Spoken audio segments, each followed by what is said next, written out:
option without fear before our enemies. We have sworn an oath to restore Biafra, or we die in the process. There will be no retreat and no surrender. If the option they give to us is to seek our restoration by violence, every living thing living in the zoo will be destroyed. All the animals will be destroyed. It's a promise and a pledge we're making to them. They must understand that we just don't love our country. We are fanatical about Biafra. We will do everything humanly possible to ensure that Biafra comes. It is either the flag of Biafra is raised up or I am lowered into the grave. One of the two must happen. It is better for this heaven and this earth not to exist than for Biafra not to come to pass. We dedicate it into the hands of Chukwu Abiyama, the creator of the heavens and the earth, because only him decreed that we should exist as a race, and only him has the say to decide and to determine if we are to survive or not. We don't rest our hopes in any man. We don't believe that any country can do anything for us. We are going to reaffirm our faith in the supremacy of the creator of the heavens and the earth, Chukwu Abiyama, upon to whom and in whom every glory and honor belongs to. That's why we worship him and nothing else and no other. We worship the one true living God. That is who we worship. That is why we were created. We are not like any other people. We have been chosen by Chukwu Abiyama to serve him. We have been chosen by the creator of the heavens and the earth that we may serve him. That is why in our names it contains every praise imaginable. Every praise imaginable to the Most High is contained within our names, because we are very special people. We are here to reaffirm and reiterate that. We are here to ensure that this very march towards our freedom cannot be hindered. Any obstacle on our way, real or imagined, man or woman, adult or child, anything it is, once you are an impediment to the restoration of the sovereignty of Biafra, you will be destroyed completely and totally, in every way imaginable. We do not forgive. There is no forgiveness in our dictionary. We are here to ensure that the death of 3.5 million people is not forgotten. It is to them that I owe every ounce of loyalty and obligation. They are not here to offer any advice or to ask us to forgive Gowon. They are not here to ask us to forgive Haruna. They are not here to ask us to forgive the Yoruba people and the Wolowo family. The reason why we exist is to ensure that their memory, that they can never ever be forgotten, that their memory will linger on forever, that as long as man walks this earth, this world will remember the 3.5 million people that they killed, men and women that did nothing, children that were innocent. Their only crime is to be blessed by God. That is the only crime they have committed. As those children were being slaughtered, as they were being stabbed to death by a very wicked and cruel world, spearheaded by Awolowo, everybody looked on and did nothing. Instead of them to help us, they ensured that our absolute blockade from land, air, and sea was absolute, that we may die, that the children of God may die. But lo and behold, Chukwu Abiyama determined that we cannot die, that we cannot perish, because we are his own. Despite all our iniquities, despite all our sins, he made us in his image. He gave us that very edict to worship him, and that is what we do every blessed day on this radio station, without fail and without the fear of any human being. Talk less of an animal in the zoo. We are here to worship Chukwu Abiyama.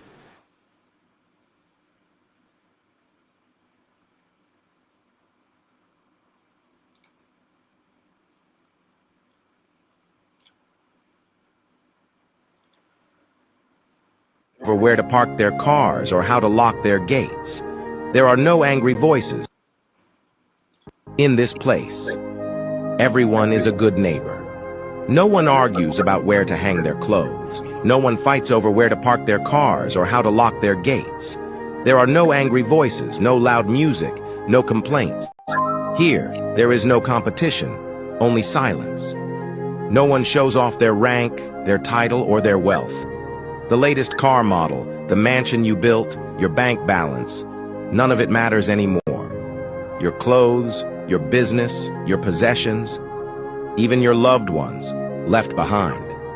In this place, everyone owns a piece of land. It is reserved for all of us, you, me, and everyone watching this. Here, the pride of man ends. You once asked, Do you know who I am? Now, this is who you are. Dust. You looked down on others. You walked with pride, dressed like royalty, spoke like you owned time.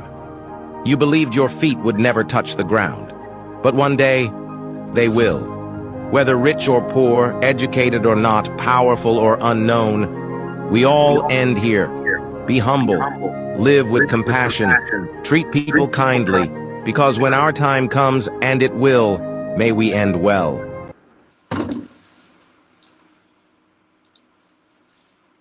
Mostly the middle belt, east and south. You have to.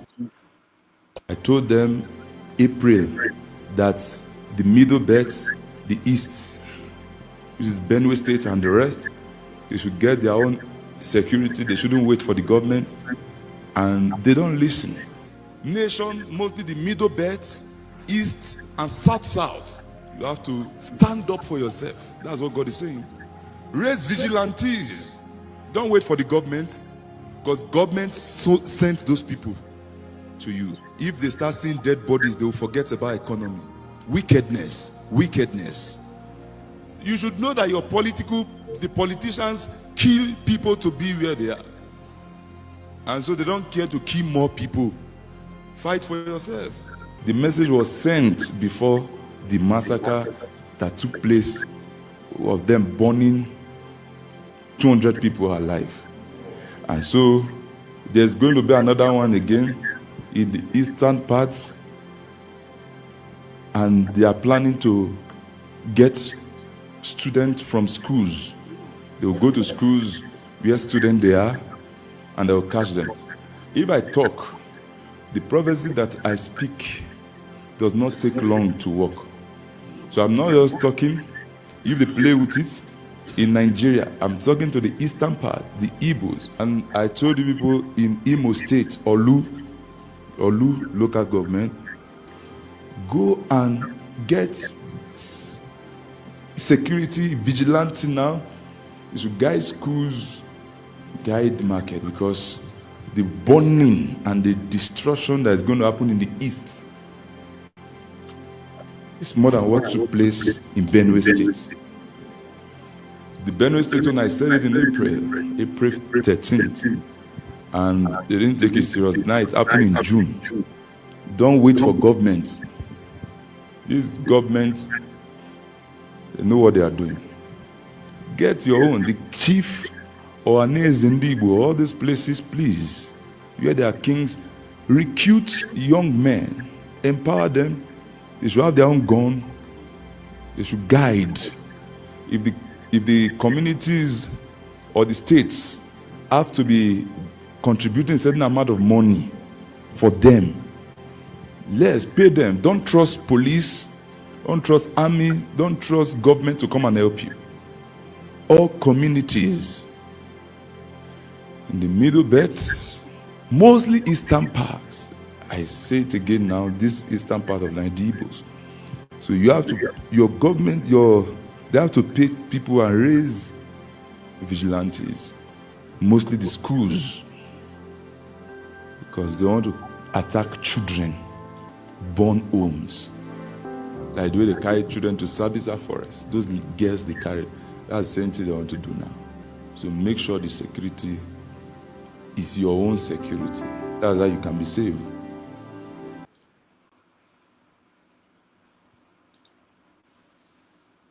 Biafra is no longer a government in exile. It's the time where every media handle supposed to focus and spread the good news that Biafra is no longer a government in exile, that Biafra now is a nation, that the world should recognize that Biafra nation. Remember, once a nation is being declared from exile, it is no longer a government in exile. Every Lazar office automatically turned to embassy. This time that we had, this festival time, is a time to spread the news that Biafra is no longer a government in exile. Biafra now is a nation in Biafra land. So therefore, anybody still hanging on the platform of government in exile should exist from there. It is no longer government in exile because it has been declared. It is a nation, the United States of Biafra nation. We are here this evening to educate those of you who are ignorant about what you're supposed to do at this time. The distraction should stop. The confusion should end.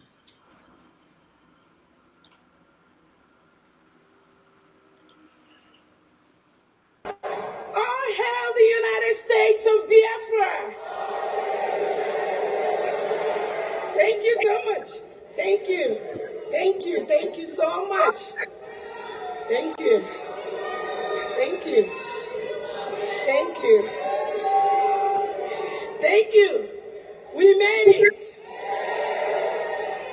We made it. That's why we are Biafrans. What we did, we shocked them. We shocked the world.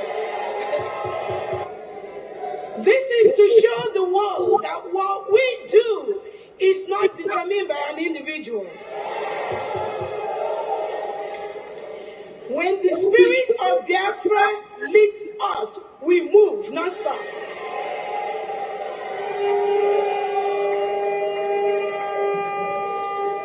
So we are in the Independence Week. It could last a week, it could last 2 weeks, it could last 3 weeks, it could last a month, but that 29th of November is sacrosanct.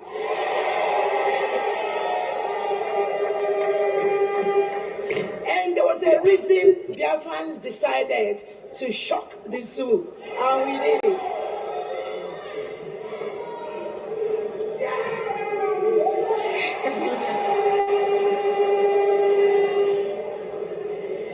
Because of the history of this Biafra Republic government in exile and de facto, because of the lies and some of these little things they did to our PM, we can't trust nobody.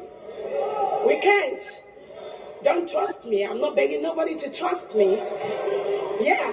And I'm not going to trust you, you know. But we, as Biafra, we are going to start to learn to trust each other.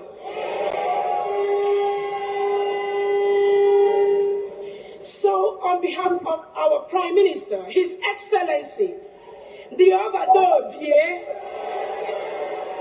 the Peace Ambassador, Anon Kankampi, His Excellency Simon Eber, we Biafrans, we thank you and we greet you for bringing freedom to the United States of Biafra.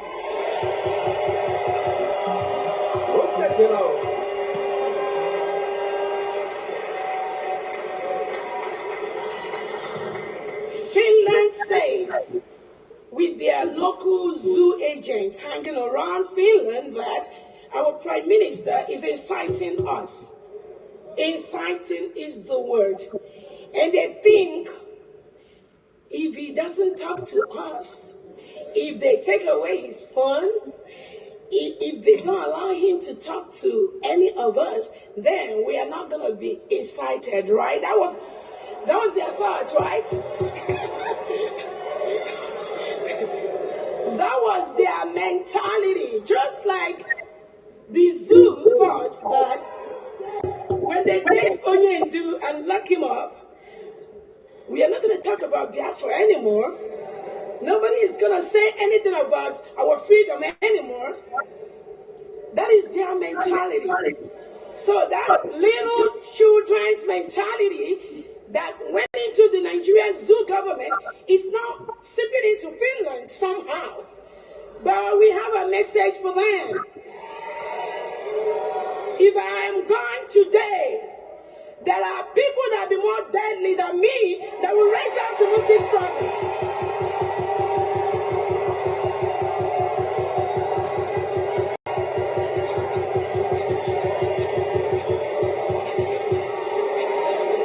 USB, USB.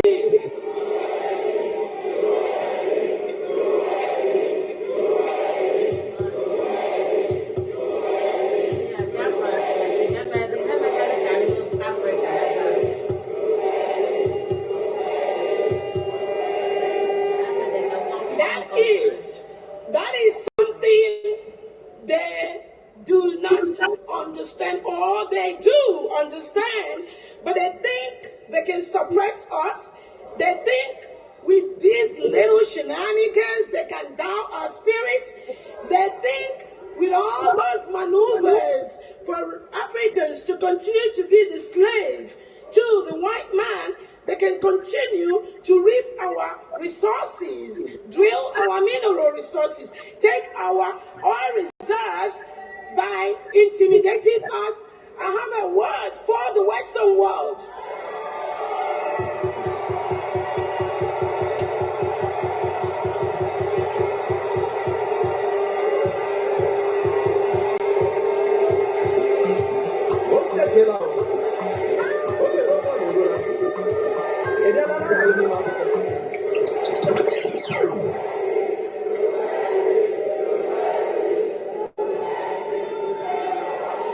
I have a word for the Western world. This crop of Africans you have at this time, you can never intimidate them.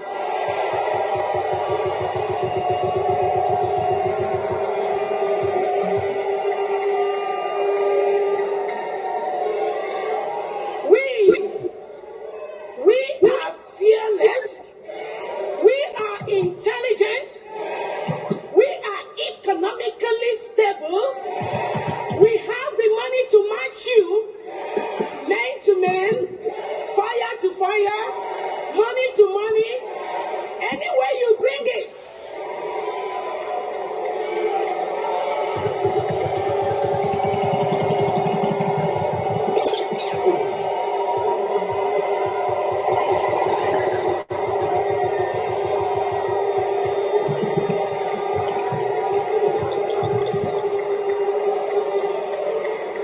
All we are asking for is to let us have our rights, to let us build our countries, to help us build our communities, to let our people enjoy those things that all of us here are offering and helping you in the first world, whatever country we are in the diaspora.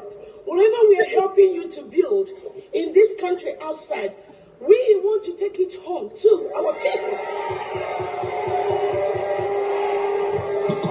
I think that is a fair statement. It is fair. It's a fair statement. We can always come and visit you. We can always come and visit our businesses we have in the diaspora. But we must go home and establish our homes.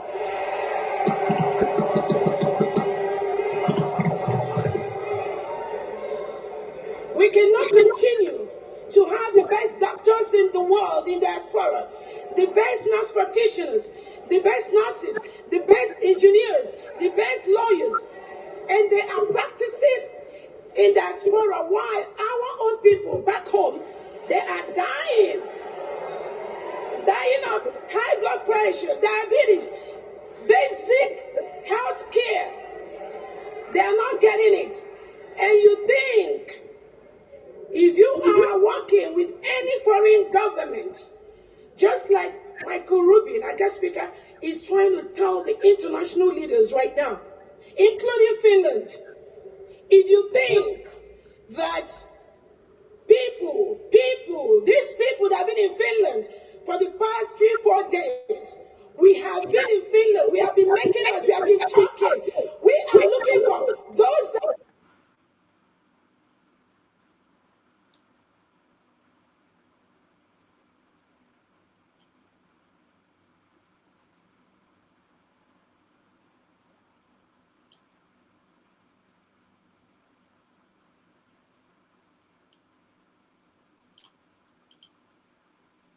To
Biafra, a secret mission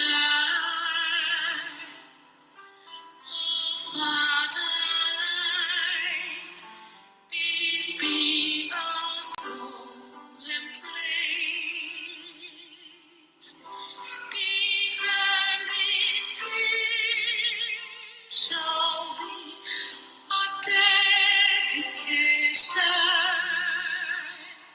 Speeding our blood will count our privilege. Now waving standard which emboldened free shall always be our flag of liberty. We shall emerge triumphant from this ordeal, and through the crucible unscared we'll pass.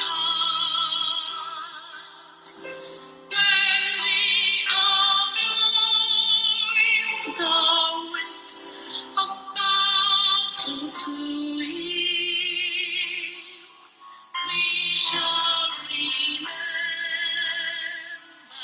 this who died in mass. Then shall your trumpets peal the glorious song of victory. We score.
Biafra.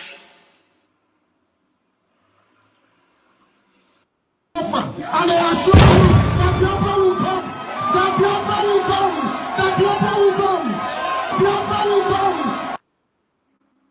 Everything I told you came to pass. Only one is remaining, and that is Biafra. And I assure you that Biafra will come. That Biafra will come. That Biafra will come. Biafra will come.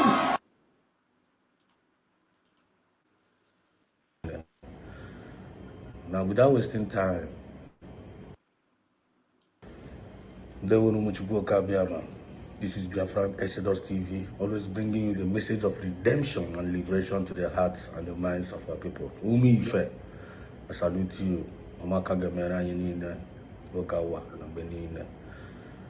Now, without wasting time, last night we talked about USB, the moral decency. We talked about it, and for me personally, I'm very, very happy in regards to that particular message. That message, a message that need to be, that message I need to go viral. The message is very, very important. Need to. I only missed that program yesterday night, last night. Go and watch it. USB, the moral decency. You need to watch it. You need to go and listen to it. Our very nice program. And I'm happy about that particular program. Understand? And that is very, very important, very, very highly important among us Nakib as well. And don't joke about it. This is the time for us to get sense. It's actually the time for us to get sense. It's actually the time for us to respect ourselves. It's actually the time for us to face the reality at hand positively. This is no more the time of entertaining mediocres. This is not the time for you. You know, Katagi, whatever brain na chukunda nyerege. As bote one for Biafra. You will na against one another, and you need to stop that. You need to stop that because we need me to see me. No, we want to get barage. You know, tago. We want to get barage. So, na kibazo if I na email kita now, we must apply our conscience. And you may apply our conscience, God's given conscience. Chineke na kechara anyị niile, kecha anyị niile. Onwe you know to your conscience now. You talk onwe you know to your conscience now. Because I mean, come, and kind of matter no kira no year, no kira in his own image. So I want to kira in his own image. I just usually behave for Chukuna one way or the other. You talk Chukuna get kira in his own image, and I don't know again behave for woman. It doesn't make sense. It doesn't rhyme. It doesn't rhyme. No, you were mad. Say we're mad. You were mad. Say we're mad. When you were mad, mad with the image of God. You have to go. You were mad. Say we're mad because when you were mad, mad is the image of God. You were okay because we're okay. You were okay. We're okay. I will put on okay. Chukuna get ketegas. Okay, Gani behave why. It doesn't rhyme that way. So I want to put a okay, be that man. I want to put a kichaga as a man, guinea behave a woman. It doesn't make sense. It doesn't make sense. We must have moral decency. And the way, all the very, very important. There is a lot of beauties. There is a lot of beauties in the moral decency. When the people are quite well, what would you not quite before?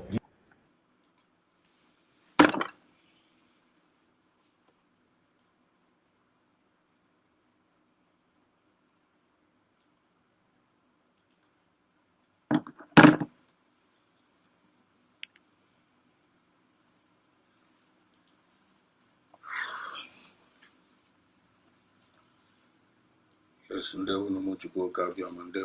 evening, good morning, good evening, good morning, good afternoon, and good evening, depending your time zone. Umife, they want all over the world, lovers of freedom all over the world. They want welcome to tonight's program based on the time and the chances. And this is Biafra Exodus TV, as like we said. He will always bring you the message of redemption and liberation to the heart and the minds of our people. And each channel I represent the movement of the people by the people and for the people. To God's own glory and to the glory of the spirit of Biafra. We are here tonight to come and discuss, to come and deposit another message. Tonight, it is there. But to go on afro ya tag afọ ya echi. Ọmaka mere anyị niile n'ụbọchị nke taa. Ndụ mmiri ndụ azụ ka anyị na-wish each and every one of us. Ogologo ndụ na ahụ isi ike. Onye ọbụla pụrụ apụ ga-abata ọfụma. Ndị na-apụ apụ ga-abatakwa ọfụma. Onye ọbụla na-eme business gị ga-aga. Whatever be your hope and your faith and your belief, calling na-atụ anya. Based on nke ọbụla onye ọbụla na-eche, onye ọbụla na gị nweta ya. So anyị chọrọ ka onye ọbụla dịrị, anyị chọrọ ka onye ọbụla biri. And onye ọbụla sị nwanne na ọ ga-ebi. So we're here again tonight. So abata with a clean mindset and give a sentiment to those aside. We the people of Biafra, we the genuine citizens of Biafra, we are in for this. And by the special grace of Chukwu Kabiama, Chukwu na ganya in the grace I give you and Adaniru. Even though that I find a man draw easy. It's all about is by his power, not by our own power. It's all about by his grace, not by our own grace. So that no man should boast. You ought to go. Always privilege. Many people that want to be alive as we are alive today, but they are not alive. But I know that it's not by our power, it's not by our mind that we are alive today. It's all by the special grace of God. So, if you watch what we played here before, the very, very important. Very, very important. Our topic guy now, who said that now, and what goes around turns around in this freedom movement. What goes around turns around. And a lot of things that have been happening around us in this Biafra movement, a lot of noises there, a lot of voices, a lot of programs, a lot of activities is going on. Both the bad ones, the good ones, the ugly ones is happening. And all human beings they play the role of all these things that is happening, all the whole event that is happening. All the people they play the role. When they play the role of the ugly part, when they play the role of the bad part, when they play the role of the good part. So it's all about the choice. It's all about the choice. Make. So if you want to decide to be playing the part of the ugly side in this Biafra movement, the choice is yours. If you want to play the role of a bad, the choice is yours. Literally plays the role of the good. The choice is actually yours. You have to go. So now make you feel free. Choose the role that you feel like comfortable in a play. But the role of blank choose in a play, but there are consequences. Are very, very important. What goes around comes around. You have to go. Learn this video now by go here before. Can I buy again? Everyone is a good neighbor. No one argues about in this place. This video by here. Muhammad and YouTube. Okay, copyright. But I can attack web here. But Uzoma kindness Uzoma retention kindness. For those that are in there, do you know who I am? Do you know who I am? Do you know who I am? This message is for you. This is a journey of everybody. If you're not journey, the journey which everybody know. The journey of everybody of live on a woman on wow. The total gaga. Billionaires, millionaires, Ndara, Mandishi Dimma, Mandishi na Droma. The Queboy Blana end up. I am on a garden Madina in a post to because the fortune, some of people in the Nani had a Mosla, they don't about Nagitipia Mad. The thing on our way thing of concern. On our way everything. But Toyana Chimeketa now. Which are not black, or not black, pay attention. Look at where everybody's gonna end up. Both you and I, both my president, both my status governor, both Monday hitman, both Monday now and bring them. Yabatuo, Kutuo, Mandana Kunshi, the Quebel Nagi end up. Look at it. Place. Everyone is a good neighbor. No one argues about where to hang their clothes. No one fights over where to park their cars or how to lock their gates. There are no angry voices, no loud music, no complaints. Here, there is no competition, only silence. No one shows off their rank, their title, or their wealth. The latest car model, the mansion you built, your bank balance, none of it matters anymore. Your clothes, your business, your possessions, even your loved ones, left behind. In this place, everyone owns a piece of land. It is reserved for all of us, you, me, and everyone watching this. Here, the pride of man ends. You once asked, "Do you know who I am?" Now, this is who you are. Dust. You looked down on others. You walked with pride, dressed like royalty, spoke like you owned time. You believed your feet would never touch the ground. But one day, they will. Whether rich or poor, educated or not, powerful or unknown, we all end here. Be humble, live with compassion, treat people kindly, because when our time comes, and it will, may we end well. So Nobla Bria no be. Nobla Bria no be, you and I. If you're hearing the sound of my voice, Nobla Bria no be. Eba Nobla Nagi end up. You know what is going on in our land. If you know what is going on in Nigeria, if you know what is going on around the world, all we wanted to a lot of us that now by this time of the day, in a deep mad, in some people, the way they behave, the way they act, go on now, Joe, now one, go for the man, Joe, now. Mana Joe, now one. Ndị niile agbadi especially ndị wicked ya ndị wickedness and when the wicked. It is wicked against your fellow brother, it is wicked against your fellow sister, it is wicked against your fellow community, it is wicked against your fellow family, it is wicked to your friends, it is wicked to this USB, it is wicked like kind of ndị gbo self na one. Man, I don't know this thing, and I know if you were that now one was I don't know what forever, like kind of now. One, if no wife and on email, when no bla bria no be. Now one day, when I get faka, a time to be born, a time to die, a time to be born, and a time madam a jam. When you be rabia, na wawa. Onye ọbụla bịara abịa na awakwa awa. So onye ọbụla ga be at the back of the mind, be at the back of the mind. Na ihe niile fine emegbu dịchakwa ihe na ị ga-efekwa aka one day. But what really matters now, buy onye anọ around. Ka ihe with your impartation. Ka ihe with your impartation. Ị ga-ebe a kịta na ị ga-afụ ebe onye ọbụla kwụsara. Ebe a dị calm, dị cool. Onwezi man billion, onwezi everywhere agree calm. Mande na nwanne mande buchara ma millions ha niile bugo tiboti buru ya ala mmụọ ndị dị nda na-erikwa ya. But mgbe onye anọ ndọ onye nwa na-eme makwa ndị ahụ. So there is no need of mmadụ na-eme makwa ndị ahụ n'ụwa. There is no need of mmadụ na-eme makwa ndị ahụ n'ụwa because we all are dust. We are vapors. Elenda if na hang their shoulders like this, na hang their shoulders. Na yotago.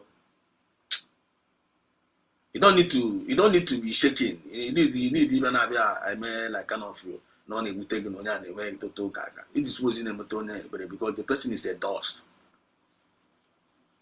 Nda if na mena putane threat no. They be threatening your fellow brother, you be threatening your fellow sister, you be threatening your fellow comrade, you be threatening your fellow citizen. Because of single argument, because of misunderstanding, you need threat no now.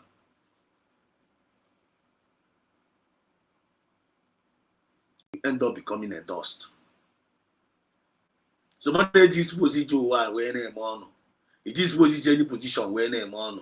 It is what probably with one you need to humble yourself. You need to know that nowhere does. You need to when even you got humble again. So that you can never below no way. We are the good citizens of Biafra. We are the genuine citizens of Biafra. We are the Umuife of Biafra. We are representing light. We are representing peace. We are representing fairness. We are representing equity and justice.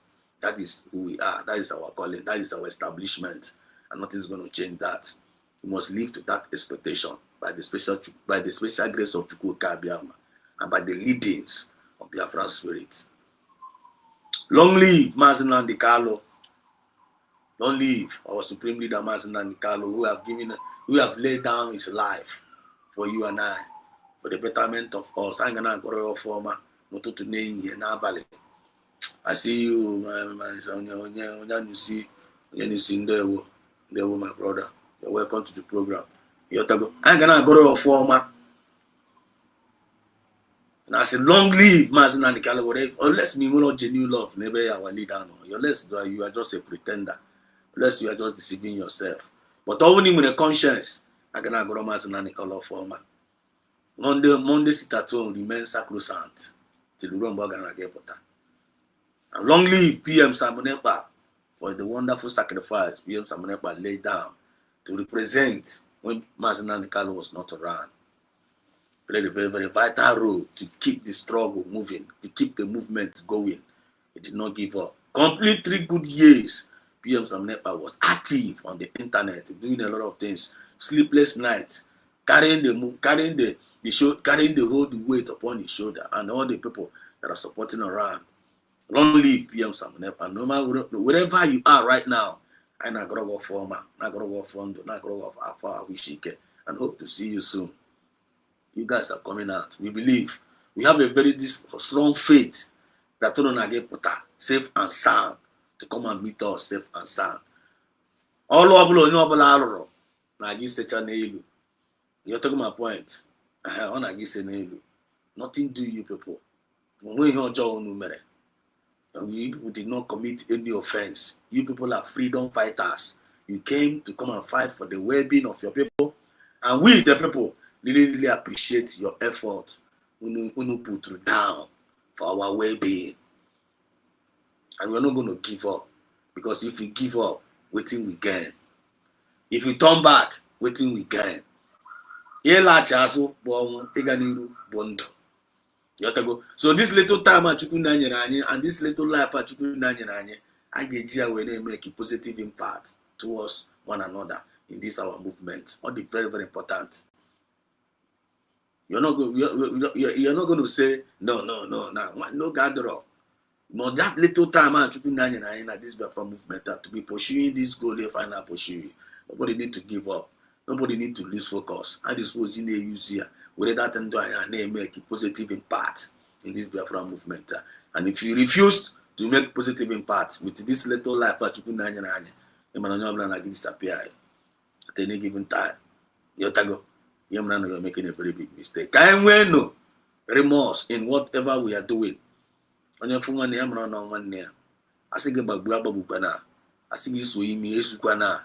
I'm gonna preach every day. Or whether you like it or not, you ask you say preach around. Zapata here also, and I ain't any other choice. I cannot stand there like a bear to our own ears. Can't we prepare because in Nanki Bazua, when the deaf, they make a no win here. Onyobi, they make a kuoku. Alarm gonna raise. People will be speaking up, but people have already started speaking up. People have already started speaking up. What goes around comes around. Come on, it's real.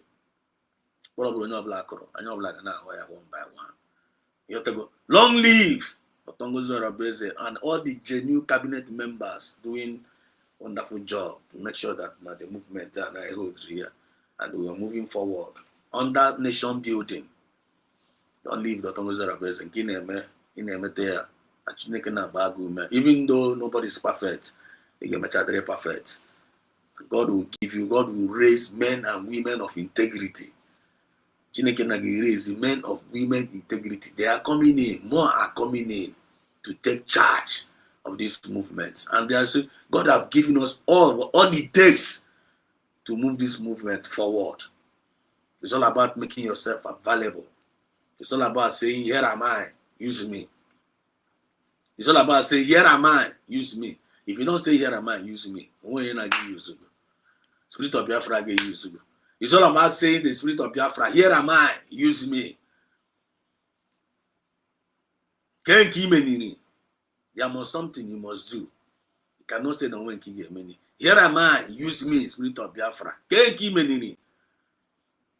get what and the couple of them, whether more little, whether more medium, whether more big, as long as you say, here am I, use me, Spirit of Biafra will lead you right. The Spirit of Biafra will now lead you right, and it's not going to mislead you.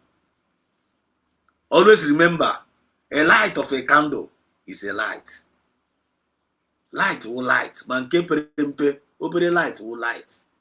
But without light, everything about you is all about going to be darkness. You must have a light to shine. You must have a light to shine. That little light of yours must shine in this Biafra movement. Go there. Where is your own light? Where is your own lantern? Where is your own candle? That's your own maybe hydria. Go and pick it up. Light it up in this Biafra movement. You're not going to regret. But when you decide to to be honest with you, light. And you light and use when they enter that light, with a light in can will you don't want to light it up. And on a darkness. Name operating darkness. And we all are seeing them. What goes around comes around in this Biafra movement. What are you thinking inside of your heart? What are you thinking? I probably know kita na game go noblante. Again, whether if in nature. Onobla nature something. Uche wapa, onobla nyankia. If I nature, now this Biafra movement, if I nature Makamas and Carlo. If in nature, Maka PM Sabaneba, then I try and if in nature, Maka this USB government. If in nature, Maka this Biafra movement. What goes into your mind? What are you thinking? What are you saying?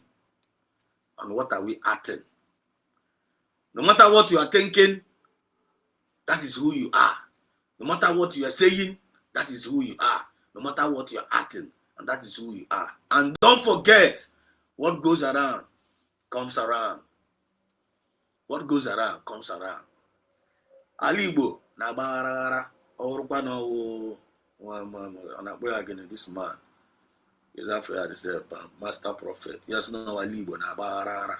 Alibo na barara because of one barara because of Guinea. Most of us have lost their consciousness. Alibo na barara. Get this world in barara because of Guinea. People don't want to be one name. That world will be one name.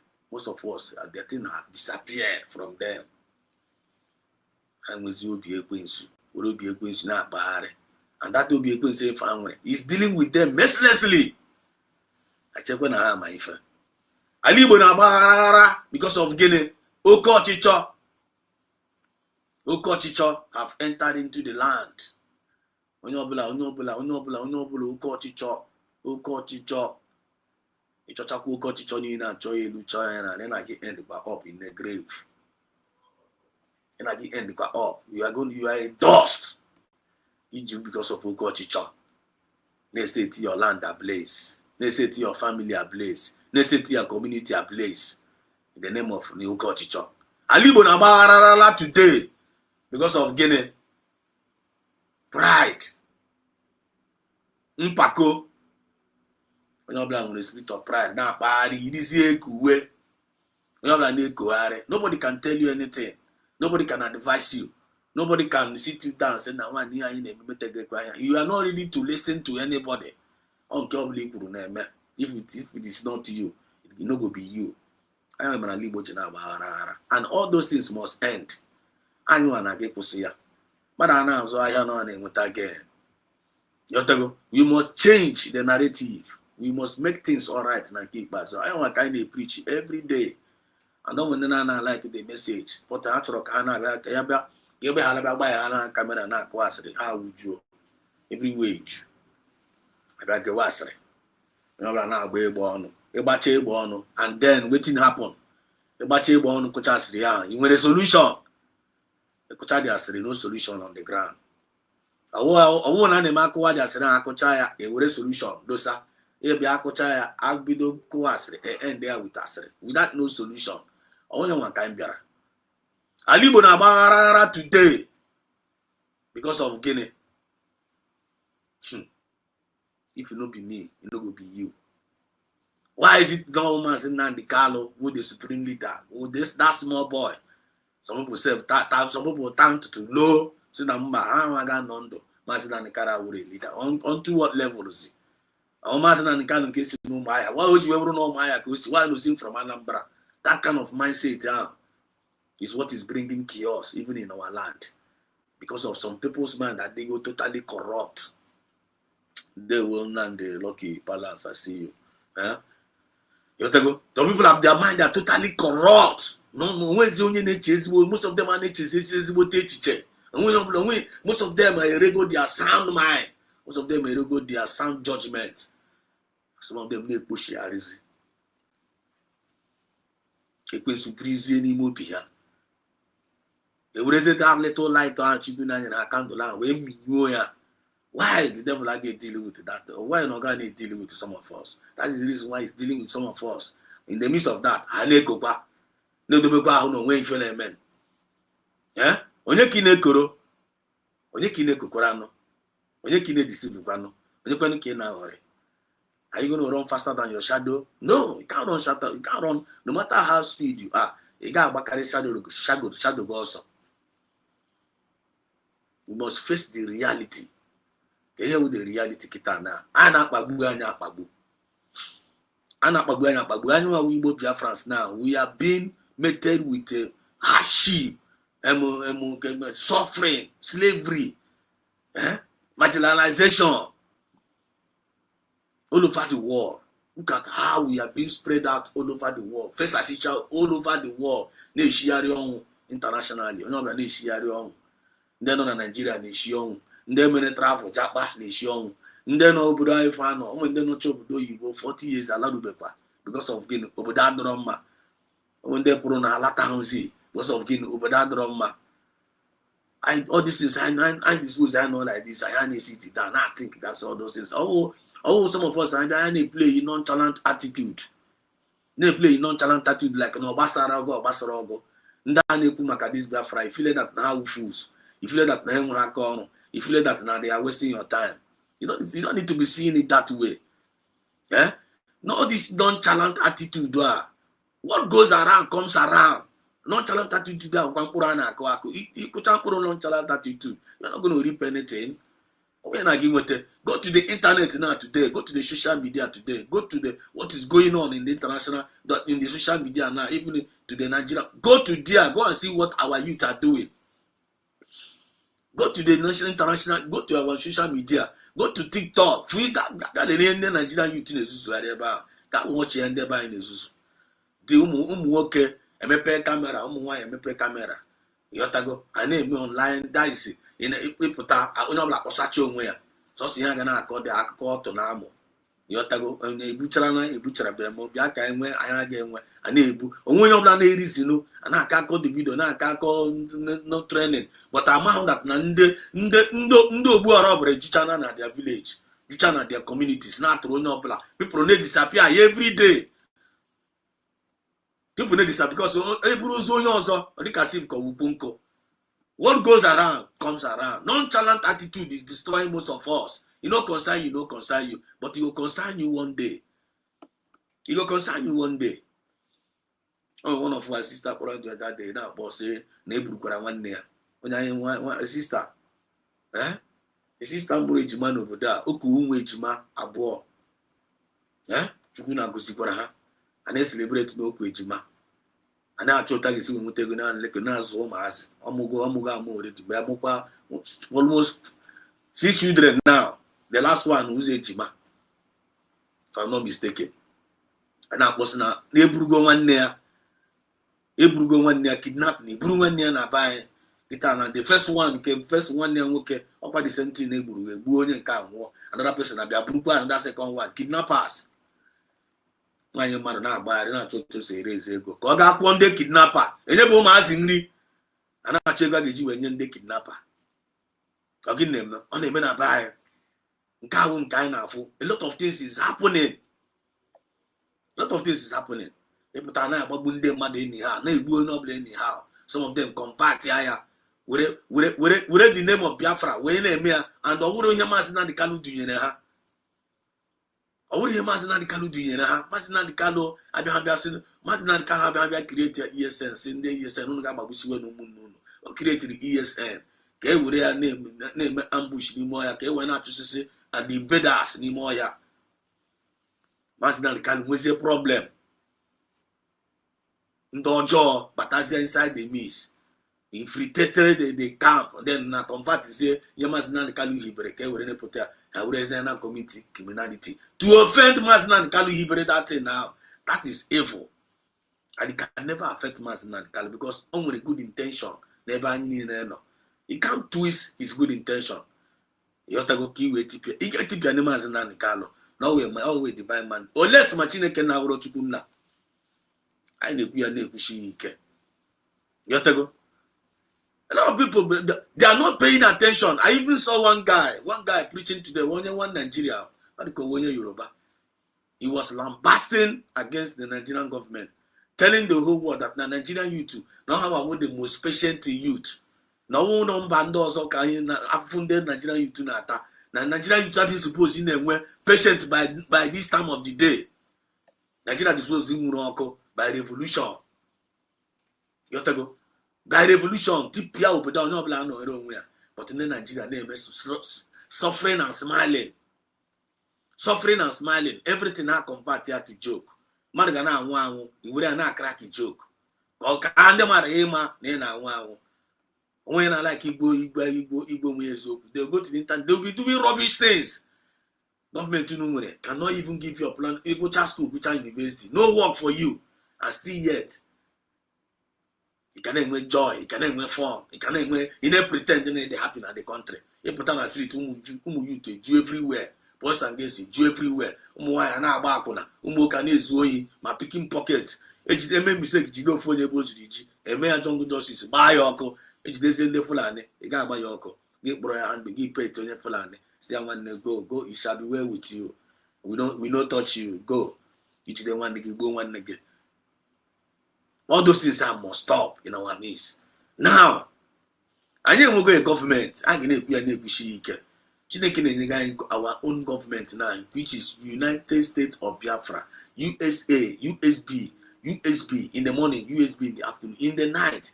Continue to confess it, continue to announce it, continue to declare it.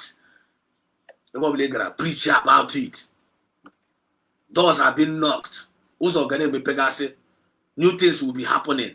And this was the positive about this our new government. And this was the creative about this our new government. And this was the supportive about this our new government. We're supposed to guide each other, supposed to lead each other, supposed to promote each other, supposed to relate, supposed to advance.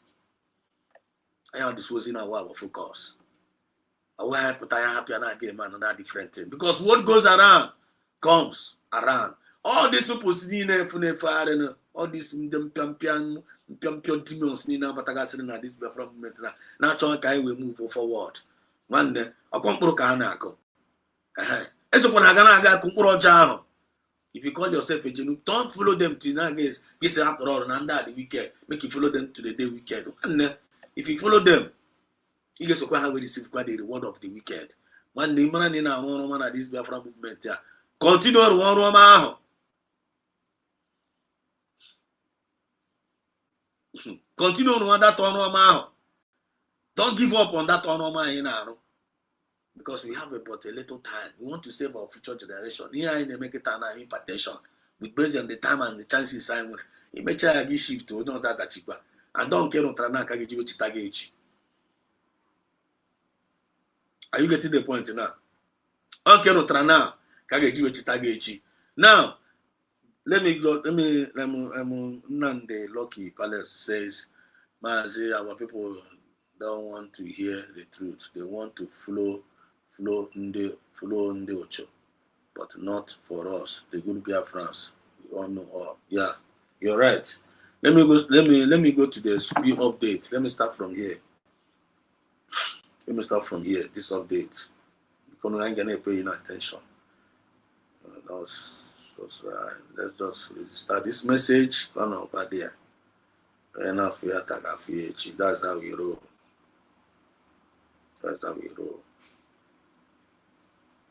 Where is this?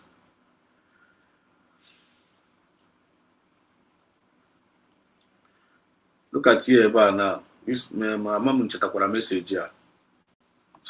This message. This message here by PM Samaneba. Let me make it big screen. Yeah. This post, poster.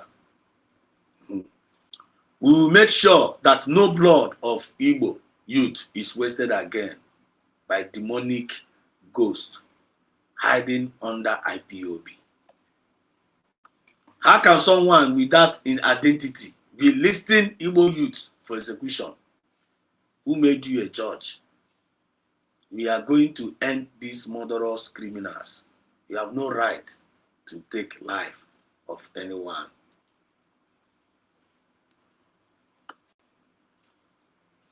You have no right to take the life of your fellow Biafran. You have no right here. One only feel for joy, ya boy for joy. You have no right to take the life of your fellow Biafrans.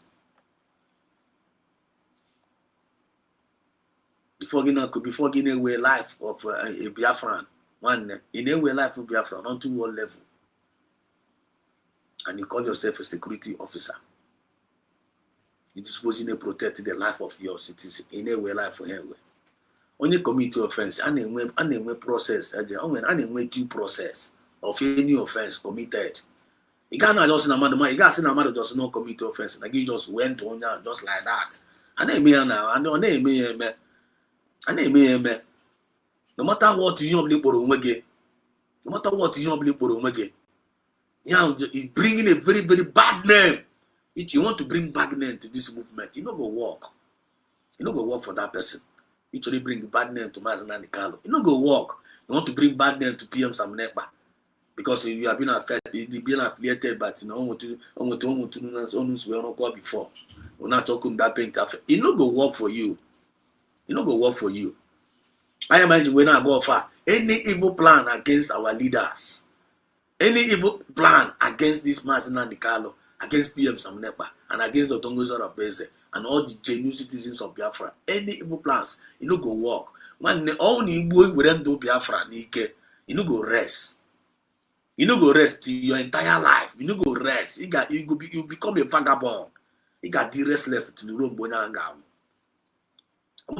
You can't. You get went to Biafra, that you survive it. Am I high in a coup? You know what we're talking about here? I'm fine a coup. We will make sure that no blood of Igbo youth be wasted again. I need to dispose in making sure. I am disposing a window wine. I imagine we are going to raise alarm. Wherever you find yourself, begin to raise alarm, begin to scream it, begin to propagate it, begin to share it, begin to announce it. Because every day I put a camera. We're on spread the propaganda. And then they made this people had a few. They are not bigger than us. They are not the majority. Anyone on the rifle state now, none at the right stand now. Anyone carry in population.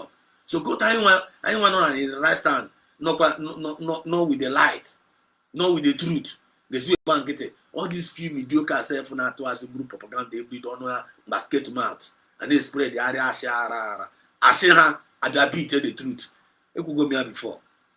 I put on internet to be at one. Time we and you quiz who try. Atụasị 7, anyị ekwu eziokwu 10. Atụasị 10, anyị ekwu eziokwu 20. That is the best way to handle these mediocres. You don't need to keep quiet because never is that na ọgbara nkịtị kwere ekwe. Ọgbara nkịtị kwere ekwe. If you don't tell nwaanyị for an everyday nwaanyị for na-eme ọbụna Dọtọngozi Ọrọbeze Ọrọbọ Fulani Dọtọngozi Ọrọbeze chief commander of the terrorists. Kwifu to say every day onye na-eme announce. But if you don't tell baba area baba nye see ya, the woman are not getting attention. How this shakara for them on internet? How this tuga for them on internet? She's going gradually. She's disappearing gradually. You have to go. How to gaga for them?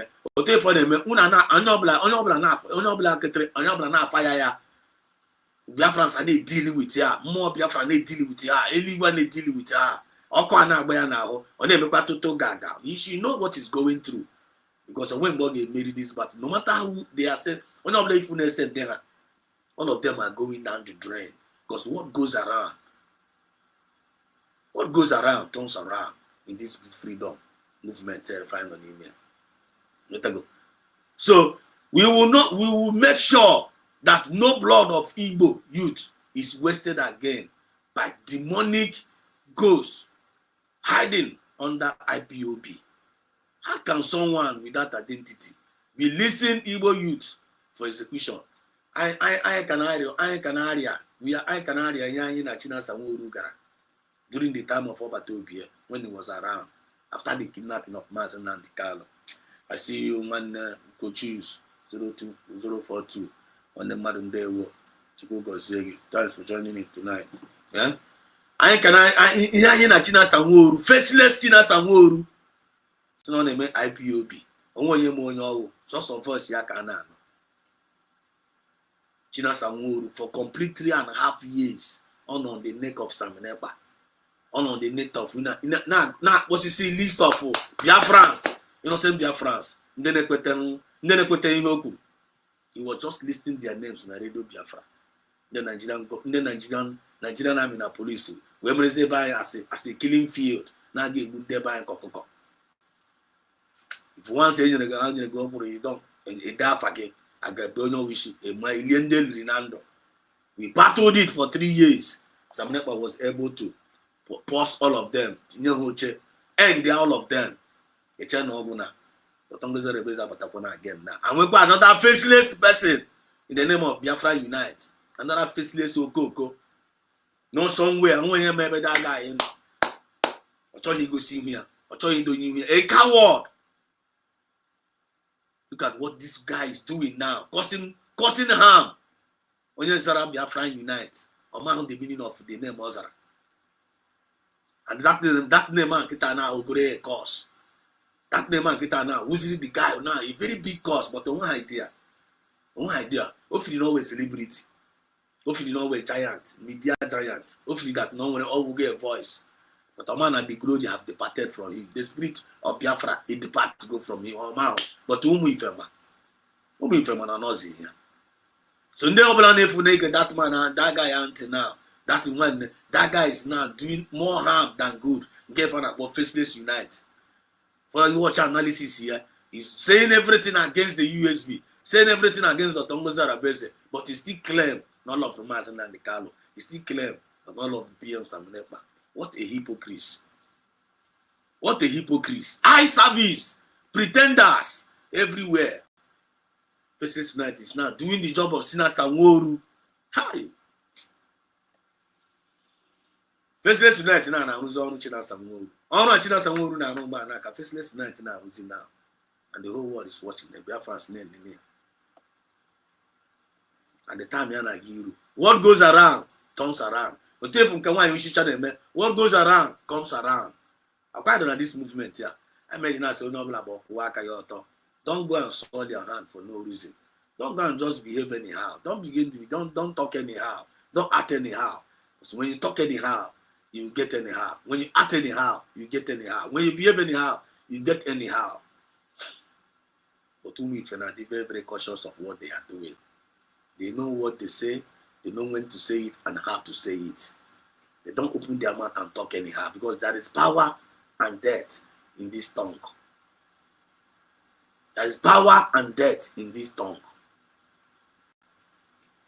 When you make one na this channel na kita na the next minute na YouTube apia change channel la. Then again when I jogging name on you madu kutere no no. Kono dia we. But onye agị na-ekele m na inwere ọnụ. Ichefu na ọnụ ị nwere ndụ na ọnwụ nọ n'ọnụ a. So ọnwụ na ị chọrọ ndụ, were ọnụ ga-akwutere onwe gị ndụ na this Biafra movement because our words is our word in this movement. Our words is our word in this movement. Check here Biafra Unite now if you name. I was watching his analysis the other day. Child, I felt very, very ashamed of that guy. I felt very, very angry. Then at the same time, Simba, Mara, this was in a way when this Biafra movement, and we need to be applying a mental toughness. In which I'll give you will back again. Come, go make it down. Get the focus. But now, to poison your mindset. To make you unstable, to put you off balance. If it's a hand in when angry. But Bobby fan aru again they make as if you know this. Give them make as if you know that. If one you short if you start on the use. If you start one they use. One is an evil woman. Or one evil woman on the mean inflict pains to the life and the minds of our people. Then you know reality, young name were angry. Only way you were young name were angry. Eh? Bobby name were angry, you name were angry like this. You are anywhere. Can't you not fear now? Of our labor COS, Baba Giref, make a chai Arabaya. You go, I'm tell you now, and they was in the buying. You cannot be able, no, you more able, and they was in the back. But I want about Peguna channel, yeah. On about Peguna channel, yeah. Another person, baby, you're the man that I can only in there by why you buy you.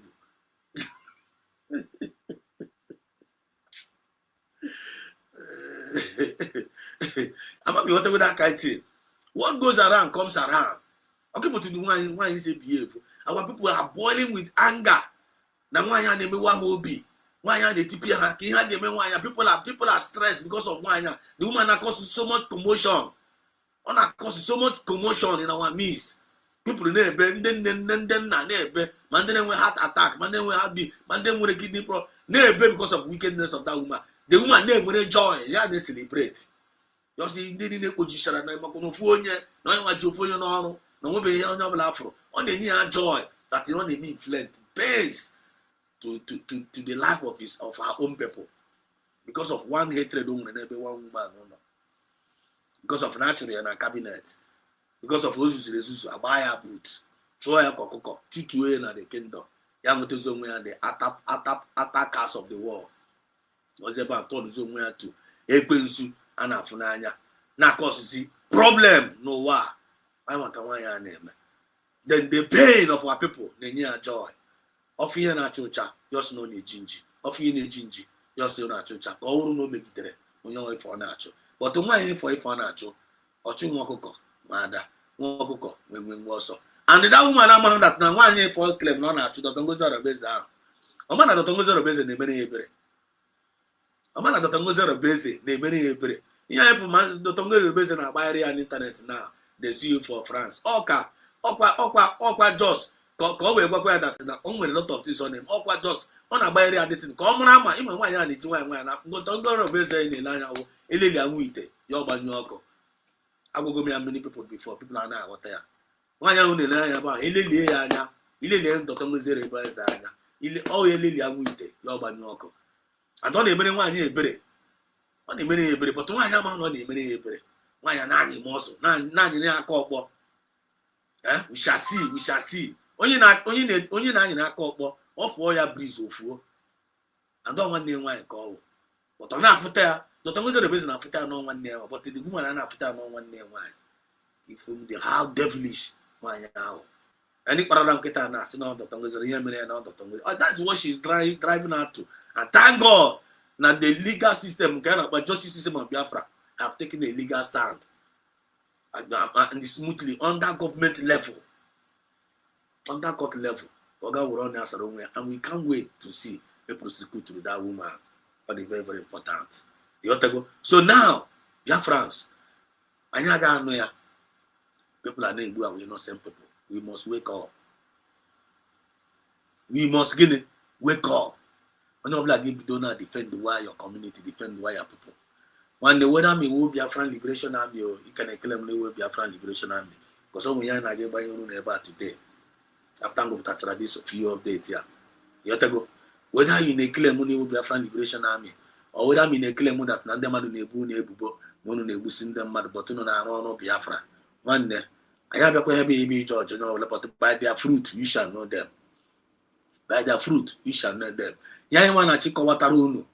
Whether you are claiming, when they can claim ESN at today, when they can claim ESN, even though the time of ESN I can go, when they can claim ESN, I don't when they can make a phone reason, maka ESN. You have to go, how can they operate? When I'm in a claim own ESN, no, in a claim Biafran Liberation Army, you are official now. I have to go from Biafran Liberation Army, I know to get now USB Army. USB Americano.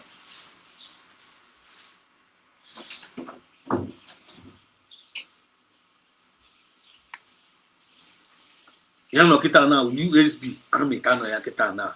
But nda can claim no Biafran Liberation Army. And Biafran Liberation Army the new government time appear, which is USB. Akporo Noko to come and work with the USB government. Because all from over to here, yes, we want to as under Biafran Liberation Army. Then I be a way surrogate. I couldn't water this statement of man and don't get us twisted. Then I be a Unoko, couldn't be uncovered with the USB. On the West that not try to with the USB. No, call with Ogenkre. Now I call with maybe hopes of them man. According to Yesu, no where put that. No, call with Ogenkre and the meeting with hopes of them, which means technically you guys are no more with the USB and all the official. They think on the internet. Because I know we have live from the internet, what we are seeing, because I need propaganda. You people don't recognize USB.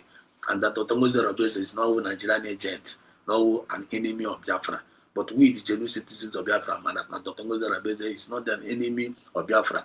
Always a good genuine citizen, always a mother of Biafra, always somebody with try more on Biafra, and we love her, we cherish her, and we cherish our government. But no, I still not trying to call with the government. No problem. But I today remind the Runu, based on Mazina Nikala me pray that ESM on claim. No, I couldn't carry more operate up till now. Even though I got to go to the stage of ESN. We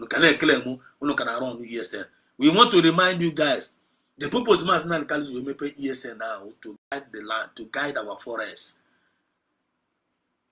to guide our farm, to protect our women, then our old women. That's make sure that now our forest be well protected from invaders. So who can claim no can make ESN. Make one sure that intentional Mazina college where he be that ESN now. You are still doing it. But all no claim no make ESN. You are the intentional Mazina college will make ESN now. And you people are doing otherwise. You're no more protecting the forest, you're no more guarding our women, you're no more protecting them against any rape against our women and all those things. I don't know if you're going to ESN now. Now get more protect kidnapping. I mean, the spirit of Biafra get one by one. You can't escape that judgment. Couldn't put together the back of your mind. The smart you must be genuine. Because on them are to rega when you must not the cano. And we give that ESN now. Blood money. And the men then are to the money, Mahana to ya. And when at the time no get an estimate to go. Many people are all over the world. For example, my one and then not to Ghana to when not to this money from international not to ya in the name of Otre to Ega, when you couldn't one nuno. That was not the intention of giving donators, not donate the money. Because people want to discourage the donators. I want to Ndojo everywhere. We buo moral and then I total. Can sponsor the government. Can vegetable. Can you know what present or toblo? You don't go work for una. You know go work for now. I cannot remind you. So unu can egbe as the ESN. Make sure you get ibu kede ga gakwa n'ime ọhịa. Ga arụ akwa ya masị na nkala sige no wakwa ahụ. Ti the masị na nkala apụta ebe unu na-eche masị na nkala ka ọpụta. Ihe na-eme unu. You are waiting for masị na nkala to come out. Masị na nkala no 5 years. He can eche ya ka ọpụta. He continue kwa movement. And the weapon of na-ekwu ya. Shame on you. Dara. He can eche masị na nkala ka ọpụta. So ebe unu can eche ka masị na nkala apụta. Make question as ESM unu can claim kwa. That was the divine instruction, and that all the reason why we were taught here. So if you are not doing it according to the Masina Nkalo, our leader, which is our spiritual and physical leader, you are not doing it that according to that intention. Now you are committing spiritual and physical treason. Now this movement here, then you are part of the Biafra Liberation Army. You know, Biafra government in exile. Onu anapia woto chụọ Musa mgbe masị na PM no around onozi around ị na-asịkwa Biafra Liberation Army ha si na recognize USB anyị amaghị ihe plan unu anyị amaghị the reason why we just na recognize ya but ekwensu Chineke na moto si vindicate ndị nke ya. Thanks be to God. Before nu bido na art ya na art Django anu na art na Biafra land, you people have already denounced USB. If na Chineke na shiri Chineke na Akachukwu na this movement here. Chineke have already vindicated Dr. Ngozi Orabeze. Biafra lekwe ya unu na aga.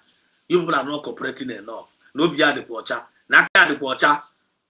I don't know as you recognize ya. Ha wasere aka ha. Unu obido na atiji ngwa. So, onwe any offense obru na committee now with that name of Biafra that is going to affect Mazina PM Samanekpa. Because when PM Samanekpa eji unu do za unu na aga now. PM Samanekpa si unu as Biafra Liberation Army kunu gure egbe puta unu agbagbo maazi na street in the name of unu na pass message o kwanye maazi PM di yeru unu. And that offense unu committee and aka Samanekpa drop ya. Aka maazi na kala drop ya. You are putting it to the world, to the notice of the whole world. Any crime committed in the name of Biafra in that Biafra land, maazi na kala hand is not there. PM Samanekpa is not there. That is not their intention. Why they created that government. That is not the intention. The purpose of that ESN to protect the land, protect our forest. The purpose of Biafra Liberation Army to protect the life and property of our people under self-defense, which I'm gonna write here. And if you go and do otherwise, apart from this intention, apart from that purpose, you are your own. Biafra Spirit will deal with you mercilessly. So now, anyone who Biafrans, we will continue to speak up. Only put us speak up. Only fear be able to any innocent Biafra. When the Chupagden on down, Chupagden on young Buronya, Chupagden, they can't escape. Chupagden, illegal Ganachona, Alaganacha, Biafra is Ganachona. Enough of all this nonsense. It must end now. Look at what is happening now. Melama, as no Malami, because no again, Malami. Kiana Malama kogin ko South Africa abara na Nigeria ndị ba ngara guarantee asi abia ya bia kuokuka ya bia san waka Mazi Nnamdi Kanu. Whereas their own brother, their own father, their uncle and at DSS. Where is the conscience of these people? Because of you know kiti kata ogasa bo nde fulani kibute ego ibutache ego na get end up in a grave as the dust that you are. As a vapor that you are. You got tip your one nigga. When you're like, I know there. What goes around turns around. This movement.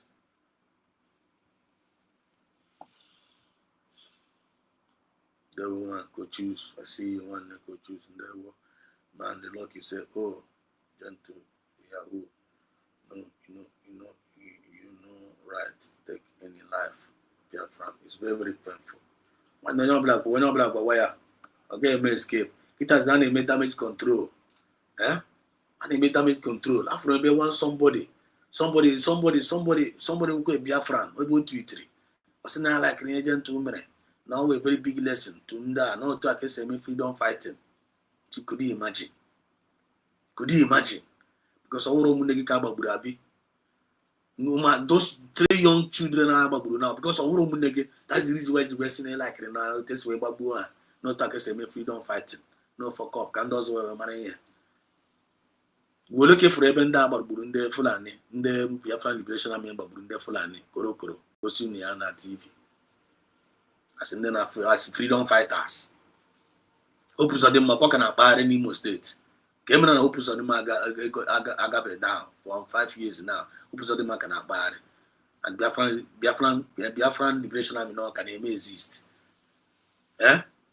Obinze Ghana boy Obinze camp can boy again arrange the camp can Obinze camp. Or go you don't go down. You never go down. But Biafrans don't worry. And I need to go down because they didn't for everything. One case in Kim and I be take the life of Biafrans in the name of or damage control couldn't work on Biafra we believe no. You people are protecting the land. Whereas the communities in Abagasi also and the Union and the Minimo state there.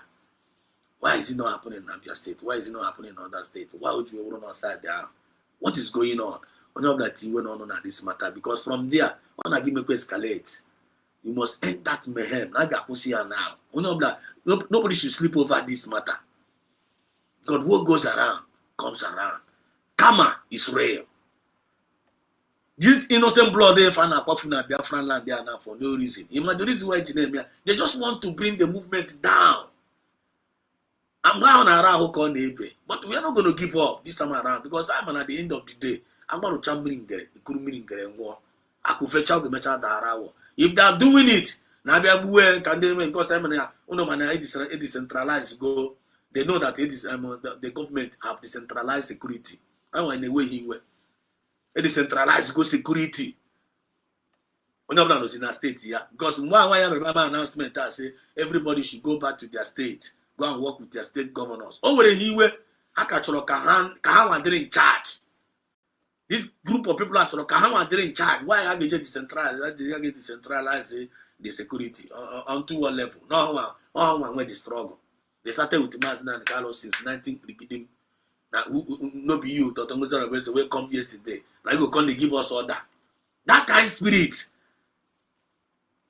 When they believe to which for young they believe to. And I one decentralized go the security, decentralized go, and you're not going to stop it, and it's going to help out a lot. Now this help out a lot because Biafran government, Biafran Liberation Army, they are not at any place they are not everywhere at the same time. They are not everywhere at the same time.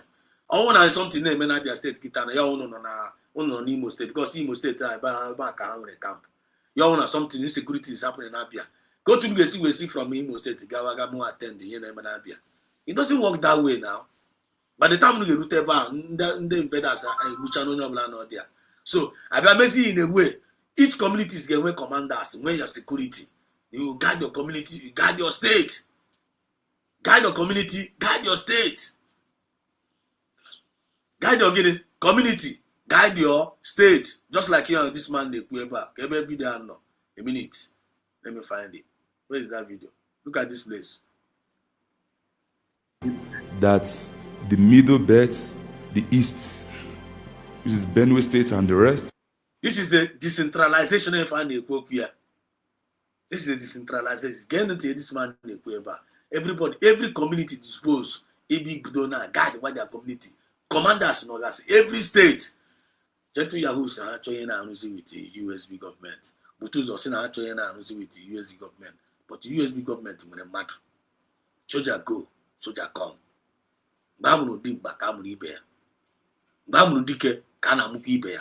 So if you refuse to work with the USB government, there are others there that want to work with the USB government, and the security system has been decentralized.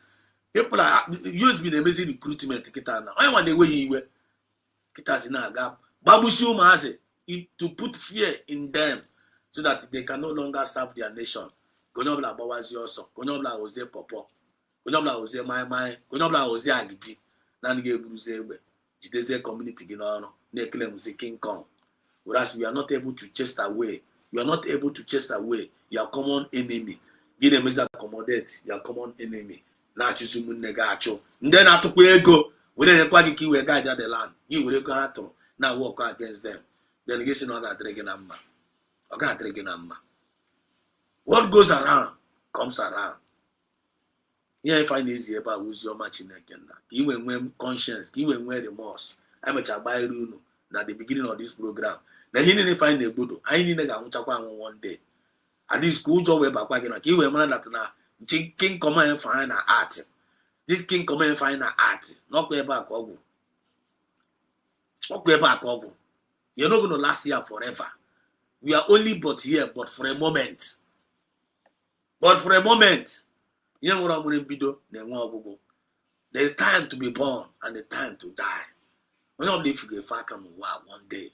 So now this Biafra movement, if I know this little time I have for Chineke Nanyaranye. This little time Chineke Nanyaranye. Can you worry we make a positive impact towards others? I'm with a security alert. I'm with the major concern. Major concern kita now security. Chase away all the army not in our community. Chupisha. Chase away the invaders not near our forest. I'm what the major concern. And how we're going to achieve that? When we contribute more money and when we devote our time to make sure that now those people are dying for no more as Nana guy there. Nana one of that one genuinely. And the only paper make available. Senator even around your owner inside of you, you be but join all the forces even a big way. You're not going to escape that. You're going to get nothing will come up with here. They should get their own security. They shouldn't wait for the government. And they don't listen. Nation, mostly the middle belt, east and south. You have to stand up for yourself. That's what God is saying. Raise vigilantes. Don't wait for the government. Because government sent those people to you. If they start seeing dead bodies, they will forget about economy. Wickedness. You should know that the politicians kill people to be where they are. Okay, Freya. Nigerian politicians, they wound them mad to get themselves where they are today. Or they supposed to be like that? No. And that is one of the reasons why Angie Western actually was between the one Nigeria. That is one of the reasons why. There are many reasons we have to leave that country. But this is one of the reasons why. Because the political in the all the politicians are not there. How they wound them mad can we grow? Then the starting politicians one day, I want to give a pick out to the Fulani. Apply ye. You will help and pass. You will push out to Biafra land. Go and let open your eyes, can you people? If you talk too much, I buy a back and Arab. Some of them name is that now. Lose so focus one day and they put their people because of Guinea. Oh God, chichon. I couldn't feel Fulani na bande na one day us na na go the Fulani na them apata no be and get settled on the chief. They settled our chieftaincies. So community now. I one day you want to try na community now. My go my chief and self I'm Wogoko Zbo. And I guess settled on the chief. Where exbote go na chief, you can name chief. A gamma chief go, a settle go ya. A bunuga too much money. When you able the nama na Paris, ni more yage. Maybe I'll let my hair beg cha. It's a kick chief gas get that one name, you know. In that one name, don't make no talk too much. And I because I give me chono go, like Jidenka. Now one name, Nagi Jidenka, you go too much, and then I give you come back. When you are a rego nege, give me chono. That is corruption upon corruption. People's mind that they go polluted. All those things are got for and that we the people na get for say. Because what goes around comes around. Because if we call ourselves the children of light, we must make things all right. Chukune you that mandate, yeah. And don't you get that will power. When you get that divine authority, by declaration and by Abraham, both moral decency and self-discipline, everything got all right. Because many more voices can arise up. And they speak everywhere. You watch it on the internet, they everywhere. People are speaking up, people are coming up, people are speaking.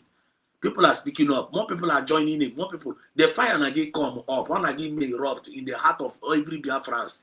One day, when I give away Biafrans, what you are marking somewhere. One day, one of these days, one of these moments, even I give away Biafrans, that is a high risk awakening in the minds of Biafrans. But how come I could be normal in time? Before not drying too late. Listen. And so they don't care to kill more people. Fight for yourself. The message was sent before the massacre that took place of them burning 200 people alive. And so there's going to be another one again in the eastern parts, and they are planning to get students from schools. They will go to schools where students they are, and they will catch them. If I talk, the prophecy that I speak does not take long to work. So I'm not just talking. If they play with it, in Nigeria, I'm talking to the eastern part, the Igbos, and I told you people in Imo State, Olu local government, go and get security vigilante now. You should guide schools, guide market, because the burning and the destruction that is going to happen in the east is more than what took place in Benue State. Okay, not for the awareness. Okay, not for the information. I haven't released here. But some of our people need information awareness. Some of us this kind of information we are need to. Some of us this kind of awareness we are need to. Some of us feel that don't mind them. Don't mind them. Now don't mind these people. They talk rubbish. Nonchalant attitude. It no concern you.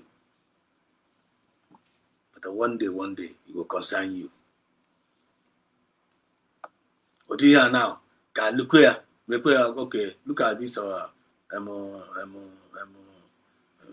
Nandi Lucky Palace. They are so no go rest in peace. So when you Brunike, so they are not rest in peace. There's nothing like the soul of our brother rest in peace. There's not so they are rest in peace. Down the Brunike. But if you Brumas and Nike Kitana, they are split and hunt around. Only Buru, you no go escape. No matter how they want to twist it, no matter how if they like when them say I'm on an AI voice and no be gentle Yahoo. And you have no voice gentle Yahoo kind of there.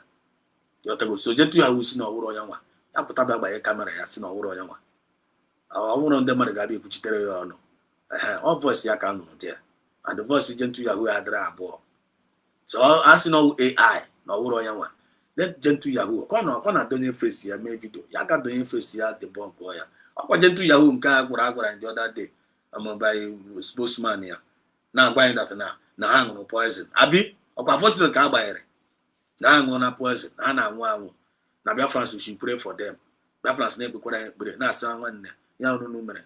Unu ga agbado kwara anya. Unu gba anya unu ga nwa poison na aka unu tage se unu na aka. Gwa anya unu ga get the poison. Ebe kunu mere meeting no unu gara up to now anya that answer. Emacha gba anya ebe ha gara onye ha mere meeting no na onye nyere ha poison no. They no tell us the next thing apụtara sị na agbogbu ndị mmadụ. In now which are mind game. Why are they doing it? Because they want to be in charge. Abuse of maybe I call one format already. Now one hang on poison. Yeah, would test minding. They want to test mind the minds of Biafra. Camera reaction some more Biafra. Never know. What am I? Biafra say, I'm gonna feel remorse. Now yeah, Kabia Batawara on Sanya Mark. Biafra say, even they because they rejected their own nation. I'm a year we won't Biafra never know. For them to open up their mouth, say they don't recognize USB. The back of Biafra says we turn on their back against them. Imagine basically now. Okay, ebe turn the back against them. Since we turn our back against them, now they go to say and get rough father. Now they go to say Dr. Mozart base now who are in charge of the land. Okon wa buebe. Ole de bunyenu neba na Biafrans bunyenu neba. All Biafrans bunyenu neba. And if you say you don't want to use that table to protect Biafrans, you must surrender that table to Biafrans. Can they actually use it? Can you use it where safeguard our land? And if you fail to do so, okay, we have Vumnanya. So phone Shirora or a Giricha or Tora Shiregi, you get Richania. And not only that, Biafran Spirit is in charge. Biafran Spirit will one mad Mebula one more, one Mebula one mad. Okay, when you Biafran Spirit to war. When you Biafran Spirit represented. One mad Mebula one more, one Mebula one mad. Anya nene no be. Behind a feeling is smarter than every other person. He can manipulate, he can lie, he can blackmail, he can propaganda. He can betray. Biafran spirit and then in a Zuare, and then the neg. So there's a new ignore you and Jesus. On any neg, no, not me. Man, they turn room how to okay. Pushing a Susie Hono. Biafran spirit much all those things. Look at the pressure, look at the major thing concern, one of the major concern, security alert. When you're name you overlook. And they pay attention, so you name we issue on. That's the major thing that is what they danger now. They waiting for everybody. Okay, for now, Biafra Unite, like where LSU says here, Biafra Unite is a pollution to the struggle. He's doing damage control. He no send anybody. When you are working after the convention in Finland, I want to recognize it.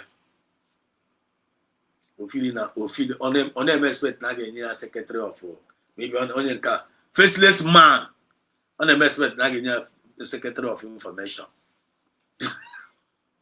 Maybe I'm not concluding no. Maybe because I had people problem. Maybe we are the Tangos are best to not give them maybe secretary of information. Yana miare. Ogen create self poesia for heaven and earth. Ya hang ya. But I maybe percentage I go off ma. You know wait up from Ogen again. So this is not neutral from neutral kitana on a kotozi Ogen cre. Na koto USB government because these people now technically nda and then natural amnesty. Natural amnesty. That Biafra Unite in a line of faceless Unite also now the amnesty plan. Also the amnesty plan by Onyema. Imakwego Onyema Lulu. Onyema. All these people that if USB is not doing, they are not more doing it better. And Hana Tolasi also. Okwanda amnesty the yaho. Okwanda amnesty.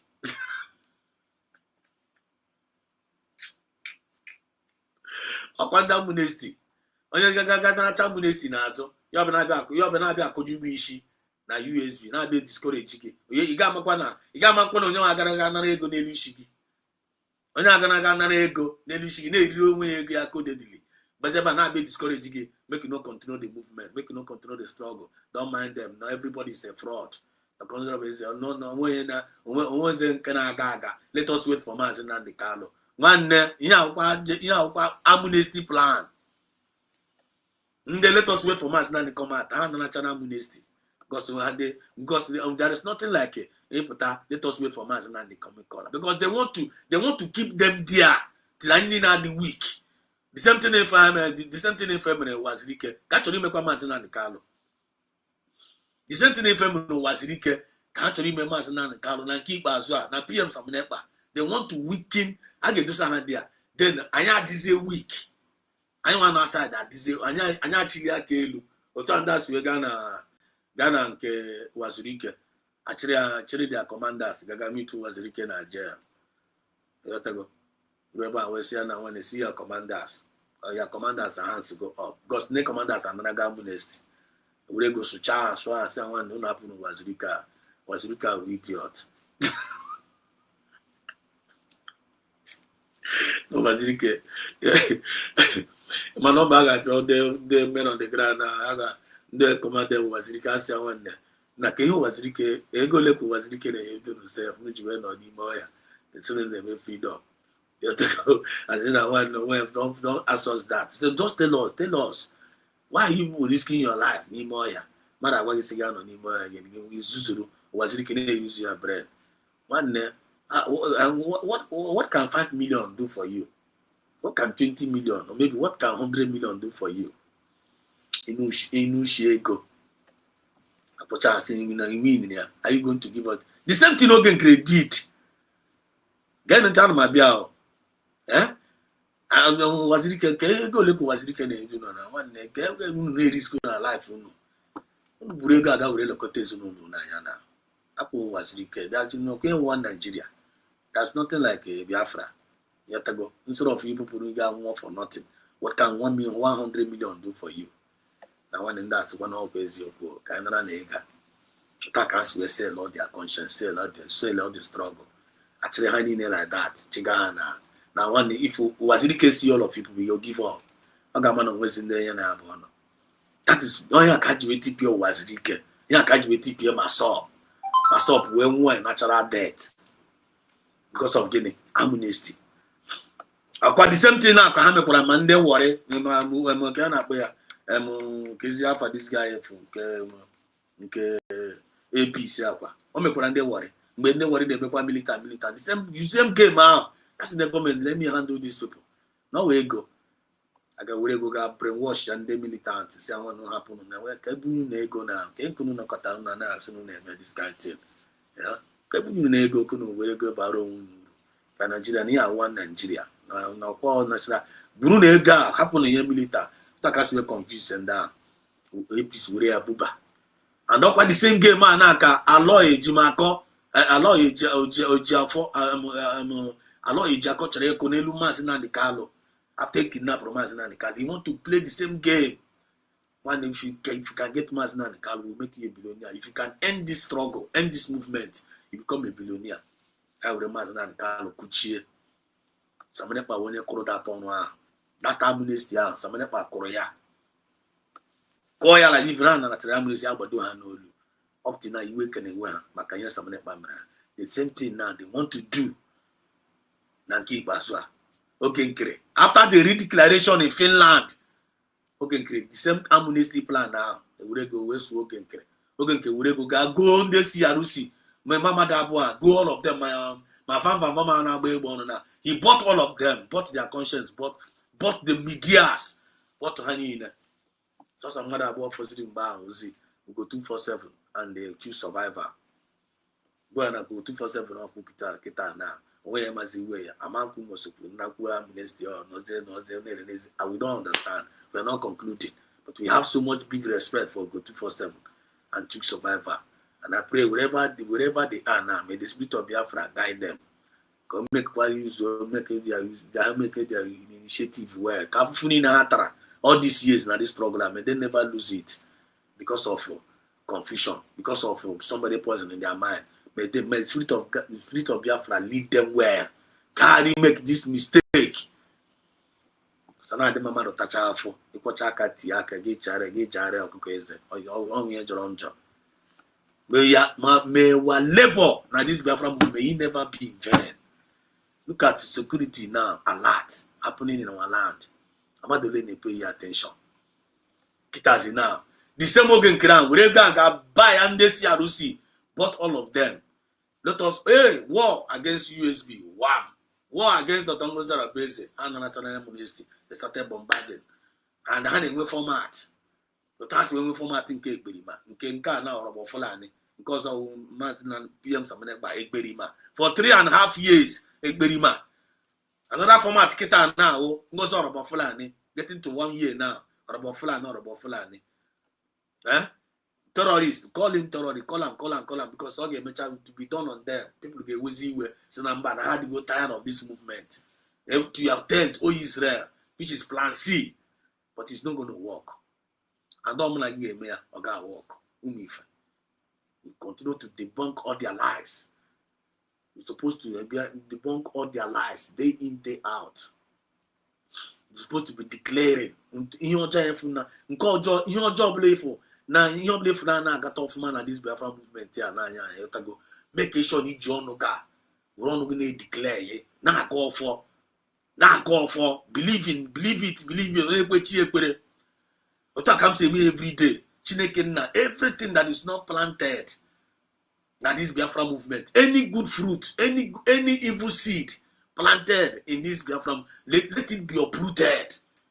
Europe, Igbo, or English, in a declare here. Nature conscience need declare every day. Obrebu ani gebu onwe ha. Obrebu Mazina and Kalu gebu onwe ha. Obrebu PM Samanepa gebu onwe ha. Obrebu na struggle agi. Ine declare here. There is power in the spoken word. Onye obula pụrụ anya ọnụ uwe onye apụrụ ọnụ. Onye obula goziri anyị onye agoziri agozi. Ha chụọ anyị ha ga-ada. Anyị chụọ ha ga-ada. Because onye anochiri, nkwenye na gị nochiri anyị. Biafra Unite, Biafra Unite. Biafra Unite, you hold Biafra Unite here we may achieve. Now this Biafra movement. He went and answered Biafra Unite. And he's still answering Biafra Unite till date. Whereas he's not uniting Biafra. What does that tell you? You are answering Biafra Unite, but you are not uniting Biafra. What does that tell you? Is it not a sellout? Always sell out. Mathematics are there. 1 + 1 is 2. You cannot tell me you'll be answering Biafra Unite. And when crisis, now you're in your own Biafra, and you are not able to unite them, which means you have failed woefully in your mission. Count for the Faceless Unite. Now, the same Faceless Unite, Akita now. Check is here on a losing and keep as well. On a losing, okay. Okay, no, when you gotta go, okay, no, hero. Now, as on an angiga. I want to Biafra Unite now, losing now. I'll leave it there for now. If you know, you know. But what goes around comes around. I continue to make it. So let's choose. Thanks for that wonderful comment. The comment here, okay. Nande Lucky Palace. You say yes, Mazi. I don't know. He's very, very evil woman. I don't know. He's a very evil woman. But don't worry. She will rain on her. Exactly. Oh, so go and see our DPM post about the state. Yeah, I'm going there. I'm still going to DPM briefing. I think I'm going to PM Samanekba. You have to go. I just saw it about the state. Yeah.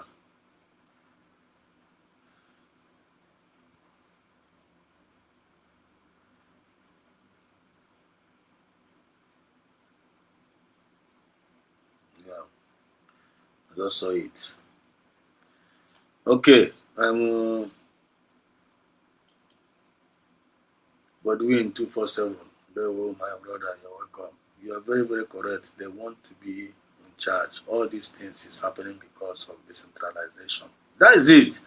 They are no more in charge of collecting money. I want the thing. I need an about Kriziala. I know about Kriala. Yeah, see you. Let's choose. You're welcome to the program, Godwin. That's it. It's about the state government, okay? Mazi Frank Okoye, there were Zubonwa Chineke. There were Zubonwa Chineke. You're welcome to the program. You're welcome to go Goziege. Frankie Okoye, the professor. There were.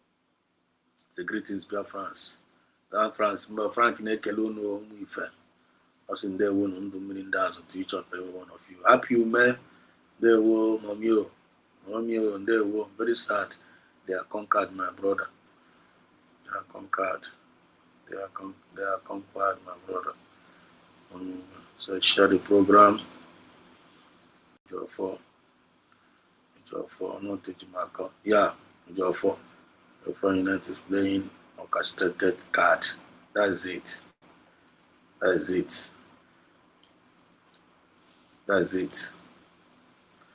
Frank Okoye, I will need the free now. If you want to talk now, please let me know in the comment section. Can't you read the link? But I'm notice when I'm being on so but if you will one of our colleague, you are a colleague. So I've been on a program today based on time and chances. If you want to speak now, ask me and I can send link for you. You have to go. So what I'm still doing. So let me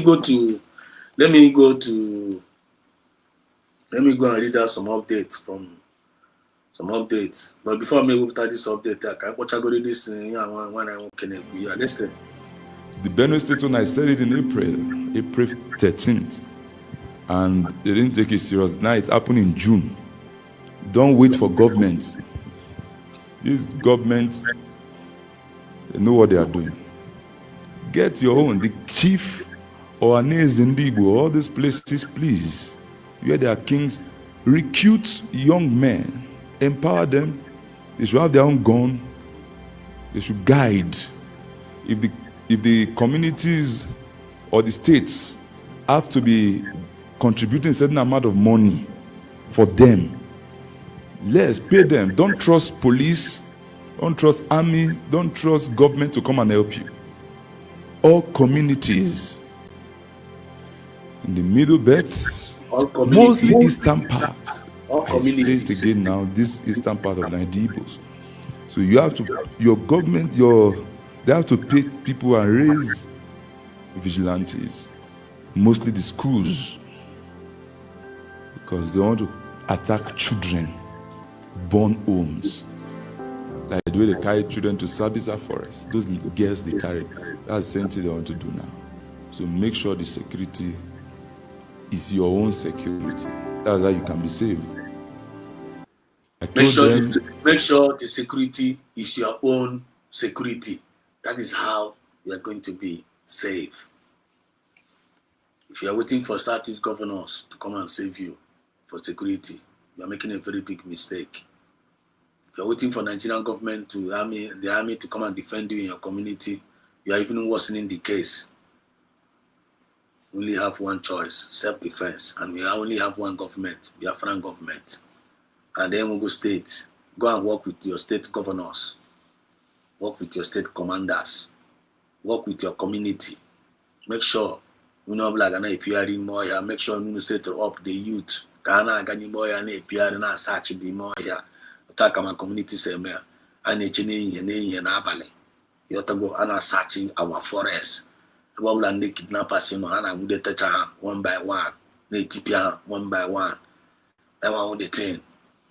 And they don't wait for don't go and be waiting for Biafran Liberation Army. There is nothing like Biafran Liberation Army for now. I'm gonna get that now. USB Army, USB Police, Biafran Liberation Army. They are not working with the USB government. How to go? I know they are no more with the USB government. Hanos on their own. And they are the now are in charge of the land. And it's like kind of since the people are now in love with the USB government. And the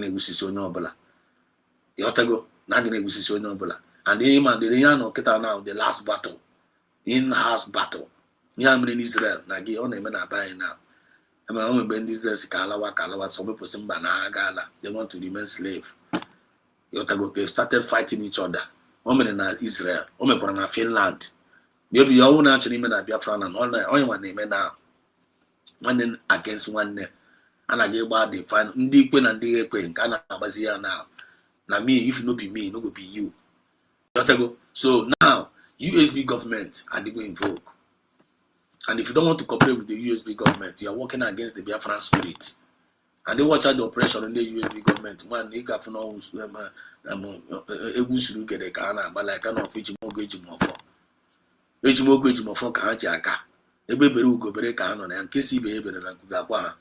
they want to get everybody along, but they are not going to force everybody to be along. Are you getting the point now? I just nobody is paying me what I'm doing here. Yeah, I wasn't, you know, yeah, I wasn't and I'm doing it. I'm the one sponsoring it. I'm the one providing for it by the special grace of God. I'm asking God for Him to give me more grace to be provided for myself, to be in a spirit. This was your man. Because more test I don't because I'm more test I don't matter. Now when they do this for me, do that one for me. I'm and I do what I'm against, and then I am against it. But for me, I'm more test I don't matter because I'm an independent man. If they want to know if it do for myself, I look up to God. You take my point. And on the one way or the other, by His grace, because someone will be more the other. And don't have through this kind of heart here, through the kind of heart, mass and Kali, oh, we cannot be to know to church. And don't know be what goes around comes around in this Biafra movement. The karma is real. So in you are claiming, you're even in the claim or one guy in the comedy. If you are claiming. If you are claiming that New Way Biafran Liberation Army, you can answer that name. And you are still claiming that you are working for PM Samunepa.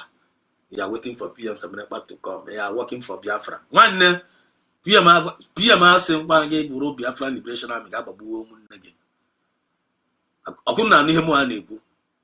PM never tell you, say, you as a Biafra Liberation Army, that would be one nigga. He never say so on the internet. He never give that kind of instruction. He never giving that kind of order. The last time I check, all they are go and defend the land, defend our people. Chase away invader, chase away the terrorists in a line. I am with the order. And he must listen to that order. And he failed to listen to that order. He's not giga baby, or naga ebu maze. Believe it or not, USB. The same way China starts in ebu maze. Man, you are not going to last long. Check in the internet. The people of the land, people they vote to Wago. They revoke Wago. So let me go straight to the point now. I can go put this update here now from the Tongoza Rabese. I go there. Look at it here now. I'm from this place now. Almost 2 hours ago. That from the office of the DPN. I hope you are following up. Please, on my voice, my corner put off. Let me know in the comment section. And I hope you guys are getting my message. Hope now. Because I'm talking to somebody here. Am I communicating well? Let me know. United States of Biafra, USB, State of Owerri government, public announcement. United States of Biafra, USB, State of Owerri government, public announcement. Public announcement. A call to action. It's not 500 million a year fundraising. A support for building a safe place for humanity. The State of Owerri government, in collaboration with the USB government, cordially invite all Biafrans, honorable secretaries, cabinet members, and lovers of freedom. This is a call to support a humanitarian effort in the state for defense and security of the citizens and the world at large. Let us join hands and work towards a brighter future for our people. And together, we can make a difference. Date, Friday, 5th September 2025. Time, 5 p.m. Biafran time. Venue, Zoom, virtual meeting. Special guest of honor, Her Excellency, Dr. Ngozi Oraweze, Deputy Prime Minister, USBG, United States of Biafran Government. Engineer S.I. Nkwocha, Secretary of Defense, USBG. Pharmacy Diana, Secretary of Finance. Honor, Honorable Peace Valentine, Honorable Uzoma Eke. You can tap or click on this link to join the Zoom meeting. Meeting ID, signed by Excellency Governor of Owerri State, USB, Deputy Governor of Owerri, Secretary to the State Government, USSG, General Commander State Owerri. For more information, contact USB information. Contact USB Homeland Media of the Owerri Director. That was the first update. If you are just joining in now, you can start from the beginning, from the top, and later, and get this information. And you can go to the S handle of the Tongoza Rabeze. You're going to get the full details of every information that you need. And don't get yourself distracted. Make sure you pay attention to correct information and vital information and adhere to it and work along with it. Keep yourself updated. Don't go to wrong channel and be collecting fake news and be feeding yourself with fake news. You got to feed each other with fake news with the wrong channel. You remember talking about boy your friend said or Sabia Nagaka. One neighbor come more as a quago. When then I go for the boy sim now and Lepunka no Quanka, no Quanka, no Bina Bawam. Now one day, a woman I used to go no ya in a gano. A man came on a mother gaga no chaniga, gaga pia, then I put an agate rubbish. And I get rubbish. I got the rubbish. I'm gonna go back and get an apple and call something reasonable. You got to say, Join them give something reasonable. Or got to make most of these independent media not call something reasonable. Make Kwezuku. Get Gadia. That when is both information and get what they get happen. You got the rubbish. If I gave a 12 your friends does in a gate, you have a call machine and Bowagi. Maybe not Bowagi. I'm gonna used to get the rubbish. Oh, I'm gonna get. Agwara m unu na-aga ege rubbish unu na-aga ege. Go there with filter. Unu ga-eji filter na-akpagharị. Unu anda na-epigharị from platform to platform. Were filter na-akpagharị. Ọnwụ ya na-akpọ filter. Were akpagharịwa. Any information ọbụla na-receive, filter it. Otu aka esi I'm like filter well.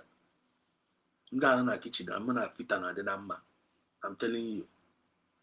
Yeah? I'm like filter. I'm like in a filter things. Ọwụrụ ihe niile ka mụ ha na-ewe. Ọwụrụ ihe niile ka mụ ha na-like. Ọwụrụ mmadụ niile ka mụ na-abụ na arụkọ. Ọwụrụ mmadụ it's not by force na ị ga-awe friend to somebody. You're talking my point. You must be we got the choosy. Or they call the posa, or they call the guru. If you go to channel, there are some fake news out there. Many fake news, many manipulation, many blackmails. Whatever filter gawa there. You know, onye ọbụla na-ekwu ọwụ na ịga na nke nwaanyị isi ọcha were filter ga there. Ị na-eme ọ na-ekwu gaa na ọchashi. Now, out of every nonsense, there is a sense. Out of every nonsense, there is a sense. When you na akọ nke ọ na-akọ gị were filter na ọchashi na ewere nke gị ewere akọ nke na-adọrọ gị ma gị afuo ya. Don't take it to heart. Don't take it to heart. Because you take it to heart, ọ ga-awụrụ gị problem n'ime obi gị. Wụrụkwa gị problem na my head go. So go there with filter. When you are listening, don't listen with your brain, don't listen with your ear. Listen with your brain. You go. Where nke ị ga-ewere nke a ga-abara gị uru. You add it to what you know. Ka tụfuo ihe ọzọ onye ahụ kwuru. Abịakwara masị ka ịbịa chewere onwe echiche ọjọọ. Abịakwara masị ka ịbịa chewere onwe echiche ọjọọ. Tụfuo nke ọzọ ahụ. Ga-ewerekwu ọnụ gị. If you want to reply, you reply, respond accordingly. Onye ga-echa rubbish ya ga-burucha ihe niile without filter, ga-eburu ihe niile gboo n'ahụ gị. Ga-eburu ya gbakapụta. Iruo n'ụlọ ị ga-ehi n'ụzọ ụra. Ihe otu aka ga-esi na-atọ ọnụgharị na brain na onwere nke kpọrọ m n'etiti abalị sef nna yotago m si na ha abịakwana akpọ ga-abịa bịa bewere gị akwa ịbọtụ gwa ahụ na jala gị ga na-aga ege ihe ọhụrụ ga-echa gị ga-bewe akwa ya bụzi ebe ndị na-emeki sens sef gị na-agbazi ọsọ na saịdị ahụ but every time na-enwe ekwensu ga-adịrị ekwensu na mba n'ụwa mmadụ ga-anọkọta nnọọ dịkpa mmadụ ga-anọkọta nnọọ like this gị were aka gị gbanye were data gị gbanye na-aga ege rọbish igecha rọbish a na-anya igbugo ga-apụtazi ga-abịara kpọwa chọwa onye ga-akpọ ga complain ga-abịa chọwa esedos ga-akpọ ka ị bịa complain were ya rọbish gara aga ga gee otu obi isi na-agbawa gị ọka mụnwa soro oze gị ka obi gbawakọtazie mụnwa you no go work for you.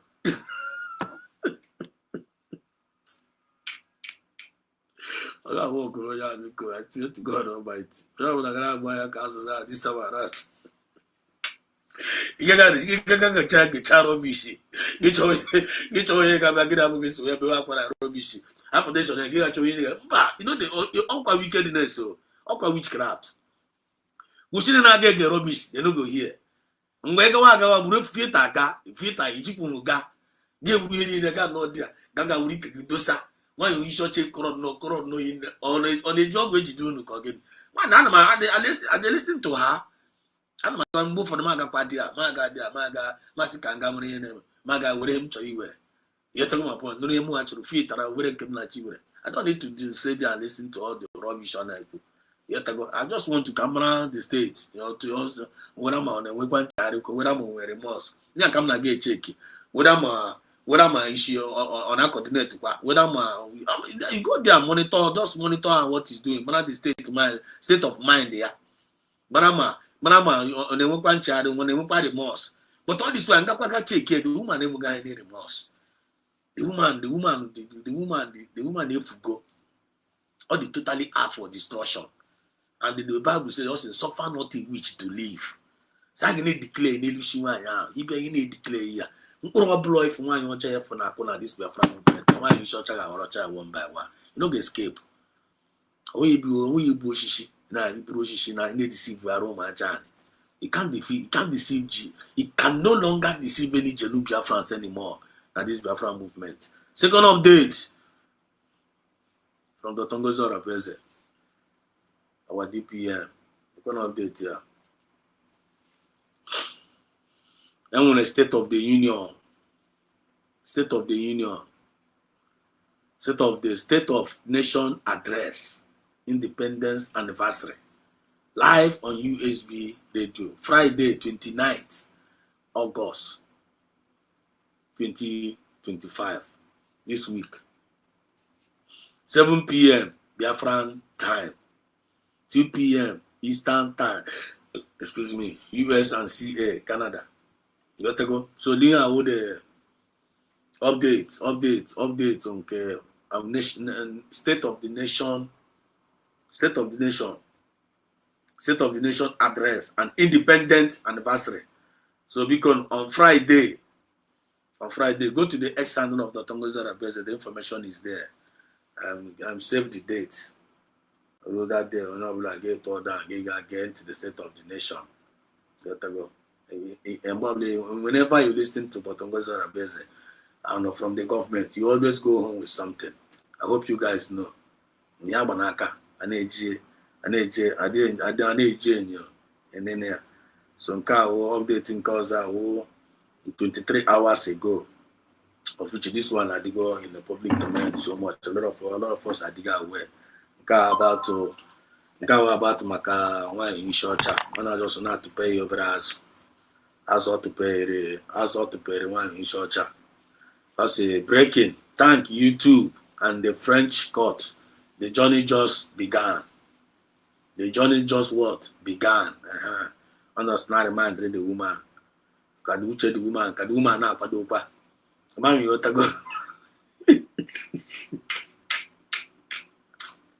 Kaduma na padopa. What is about to come? I like to wait. Dr. Gozara, why the woman did too much.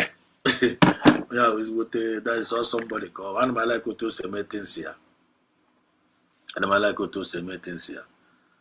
You know, go. Also, want to tell us more? It is optional. And I'm like to Dr. Gozara say meetings here. No, only you might wear a reporter. Oh, you're rushing. You can't rush here. Only you might wear meetings here. I'm telling you, only make you jelly. You might jelly now. You jelly wine. The woman we jelly wine call. The man jelly now. Movement jelly. And jelly on make a noise.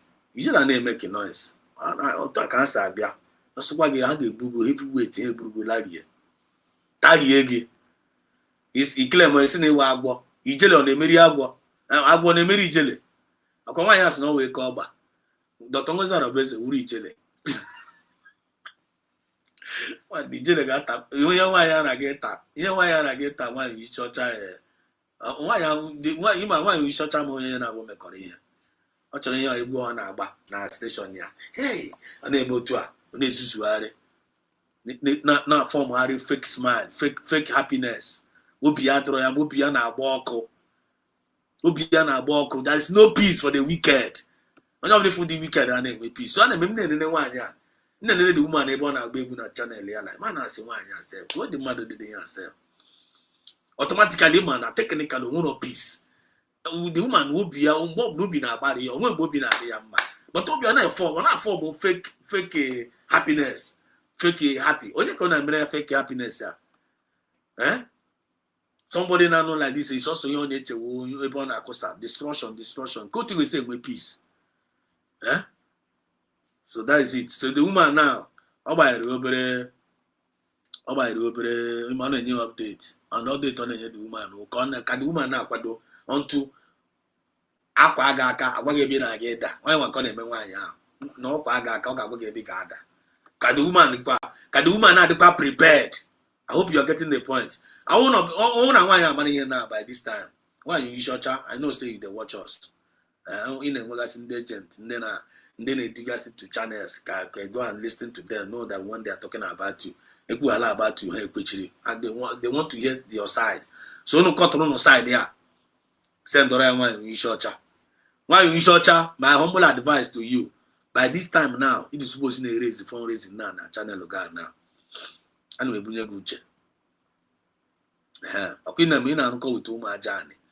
Go and put account. Me we fundraising now every day. But I remind what I na ga court. Na go Jani, no court kuno na aka. So kuno na get it prepared. Ka bido na to wara ga ego. Then all on the Nigerian government na sponsor we say ga power mad terrorists na ga power mad bandit na gị kpọwa mmadụ nke a na-akpọ ya kezi nke ọzọ efe ọgbara nke ahụ dị very very wicked kezi nke efe ọgbara n'ọbụ kezi ihe ọkpọrọ ha kezi nke ahụ TPM TV this thing. Let me bring it out. Just give me 1 second. Let me bring it out. Jihadis. Jihadis. Onoso kwa vasi tewe yuni. Onoso kwa vasi we cover ya. Onoso kwa we yuni. Onoso kwa vasi we cover ya. Onoso kwa. This is the receipt. How the first update in here. Say non spread the fake news to the citizens of Biafra. The woman Nigeria channel here when they spread the fake news. Na France. You go na this one. Here to go. So you go information about this one. You get ready. Then I bring information on YouTube. Edegoro on the YouTube. YouTube has been written to. Now this woman on Nigeria channel here. When they propagate character deformation, not release us upon us. YouTube are the guy aware of it, and the woman they are aware. Then I remind the prayer. So you know what you know one year now. I remind the one year.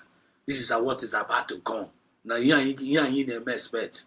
The woman ain't with information. Now my dear. Now I will see. If as any mobia, why are they do about now? Always a hero. So which means now omegide n'ihe a kịta na Dr. Ngozi Arobeze is now replying her. On the way an old phone.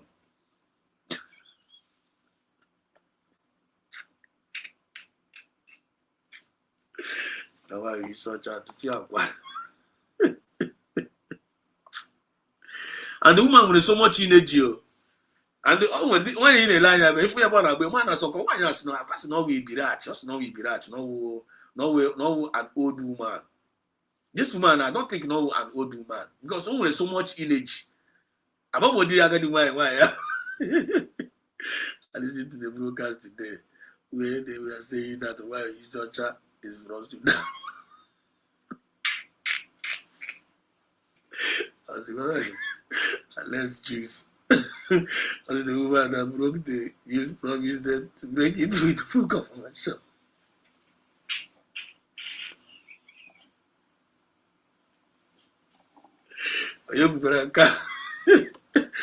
Unless they can tell you like you are good. Unless one like can tell you like you are good. This one, I'm going to join a co-op. You have to go. Let's make a put like any person who want talk and can talk. Any person who want talk now, open mic. Kapan and Katas and Katomuna. Oh no, Ruparage. Where is that? We can put this link. I don't know, commenting cat on each. I just want to know what is that. This done last week. Also, I listened to a broadcast today where they were saying that wife Yushocha is from Sudan. The woman that broke the news promised them to break it in full confirmation. Unless the woman came out, so what am I trying to say here? Dr. Ngozi Arobeze, Ijele why? Why code, scope. This is what you are kissing why. Each of our Guinea couple. Then when they get announcement, each again, Johnny Guinea have a video go. You're talking about point. Everyone carry a line. Now we shall see. So when Dr. Ngozi Arobeze by area, black and white, you have to go under by sequence and by kunku. The woman now machare, yeah, we go to court, we go to shame on you, and now machana bebu, no problem. Oh yeah, could delay me para, could delay in Nigeria. That stupid boy, bastard for the alcohol. Yes, we go. That can't we go tomorrow. Yeah, got the akapara. Why you short expect? Le pays signal we pota. Le pays na gi igbe. Party we kubie. We don't care if we work for Faku. Ngozo la bugolo for the commander in chief of terrorists, bandit woman. And the higher roll work for Fa. onye kafa ji cover anything ime ahụ ibe kwesịrị cover. Why am I here with the meaning of bandit? Why am I here with the meaning of jihadists? Organa court. I got cover here with the meaning of jihadists. I would use here. It was 1 year jihadists. Then when you are say, so when the woman is feeling on my hair, so I just get down na Korea aka.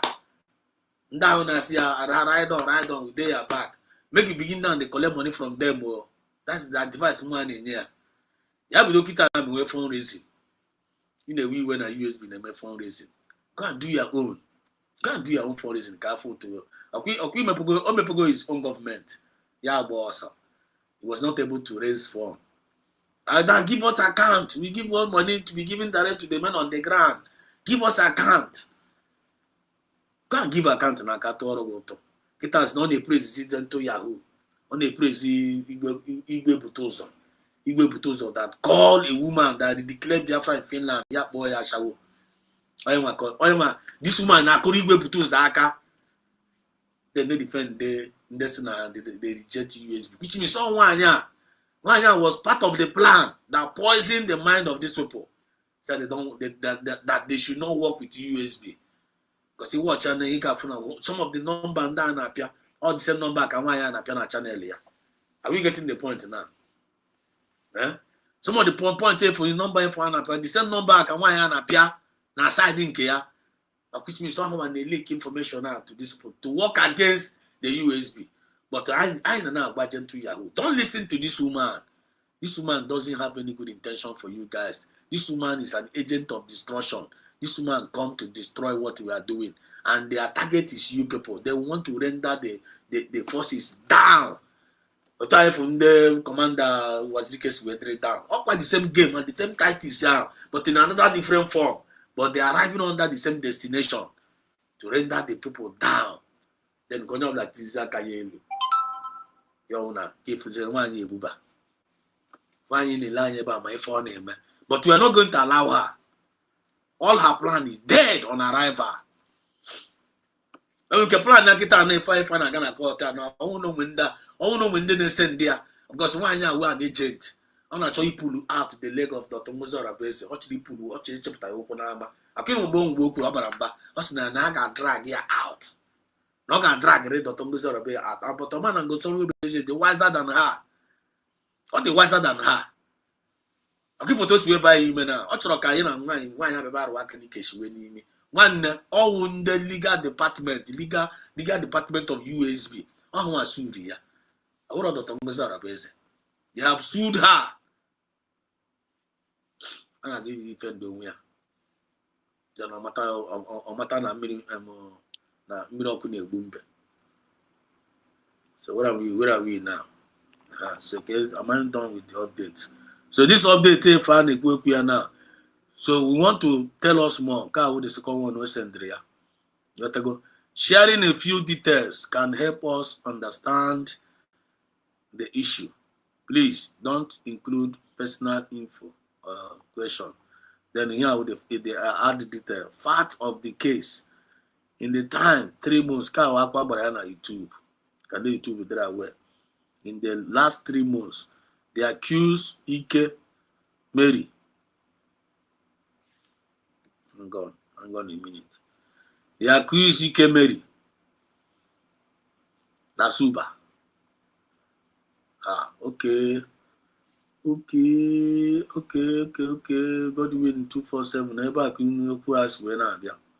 Her name is Lasuba. Wow. Maybe one of the husband. In the last 3 months, they accused Ifran Ike Mary. Ike Wafibo. Dibo nde naza. Wait.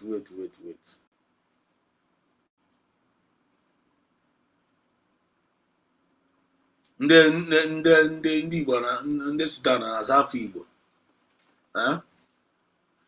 Let's choose ndị Sudan na-aza n'afọ Igbo. Ka Umeri Ike Lasuba. Maybe Lasuba and Ike Wafadia, one of the husband, has made multiple defamatory statements and publications regarding me, Dr. Ngozi Orabeze, and the United States of Biafra across various platforms, including social media, email, public speeches, excuse me, YouTube, and articles. This statement falsely alleged that Dr. Musa Rebeze and the state of Biafra are terrorists, which is, wait a minute,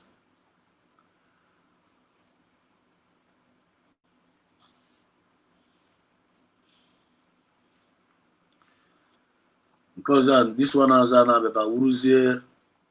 Thanks for helping our community. So the in the YouTube message reply, you say your report help us protect the community from harmful content. If you think someone is in the immediate danger, please contact local law enforcement. So in the YouTube now they are aware of the information of the woman and the activities here and I saw the woman today while she was dancing, celebrating the lawsuit. Na asị m nwere ka agawa ya nwa dị ready.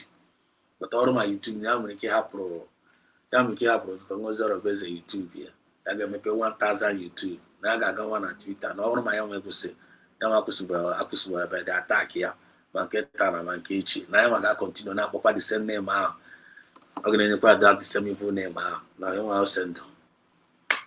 So very ike, we wish you good luck. You only check again metro, my government check again metro when I need you. We're not going to tell you anything. I can never and I step to every record straight. We just only want to let you know. Ofonye share ora get richer, but ora share you get richer near. So this battle I'll go for you now. I'll boss up Bakuro Gama no go. So leka in a fight government, you are going to you get regret here. I'll go and get a loser at the end of the day. Back is somewhere. So much go carry my I got on this thing now. Can't born on this thing now. Look at this. Look at this. Look at this. And the last time look at this. I saw this interview today.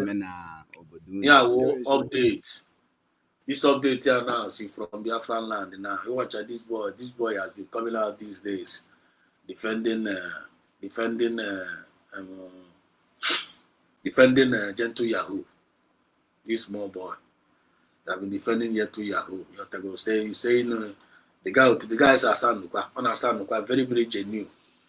Understand very genuine, quite alright. But there is something where I no get. Whether I understand you genuine or an atuasio or manipulation or one thing that now the communities are bag also. Communities are basia no so. Almost no zidia. Because you tunus we community are also. Uruzen den no zeba urezi oche. Ebe security na adoro. The last chance no. Name interview. They go see your name. Whereas them no see no be. Then we see na come Gentle Yahoo le buga umunia. Omega nka na aka ya di ocha. But on for everybody baburu maazi ato. Are you people justifying that one? So because your friends can't get on this guy, can't get on that.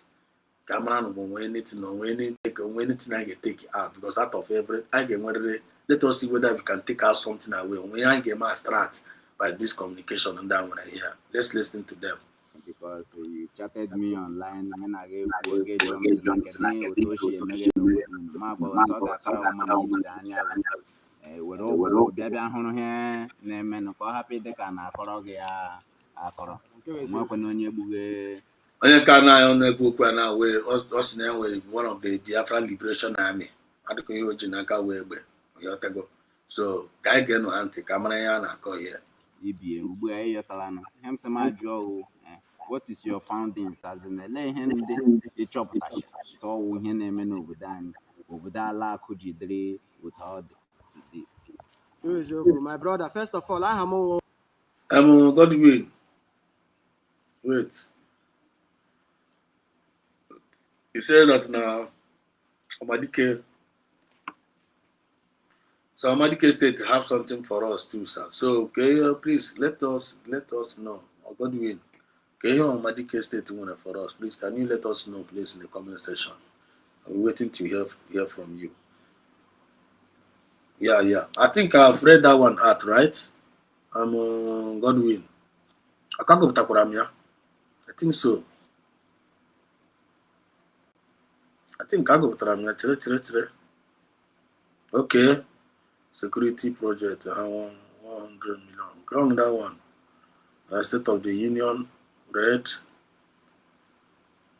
I go to State of the Union. I'm Godwin. Can't keep here. I go to 100. Is it 100 million? Not the first one. Fundraising. Okay, yeah. A call for action, 500 million. Abi, I go to here now. I go to that one. Yeah, 500 million, right? I go to here. The state of the United States of Biafra, state of Owerri government. What is it? Hamadike. Okay, nke a state of Owerri. Can call Hamadike.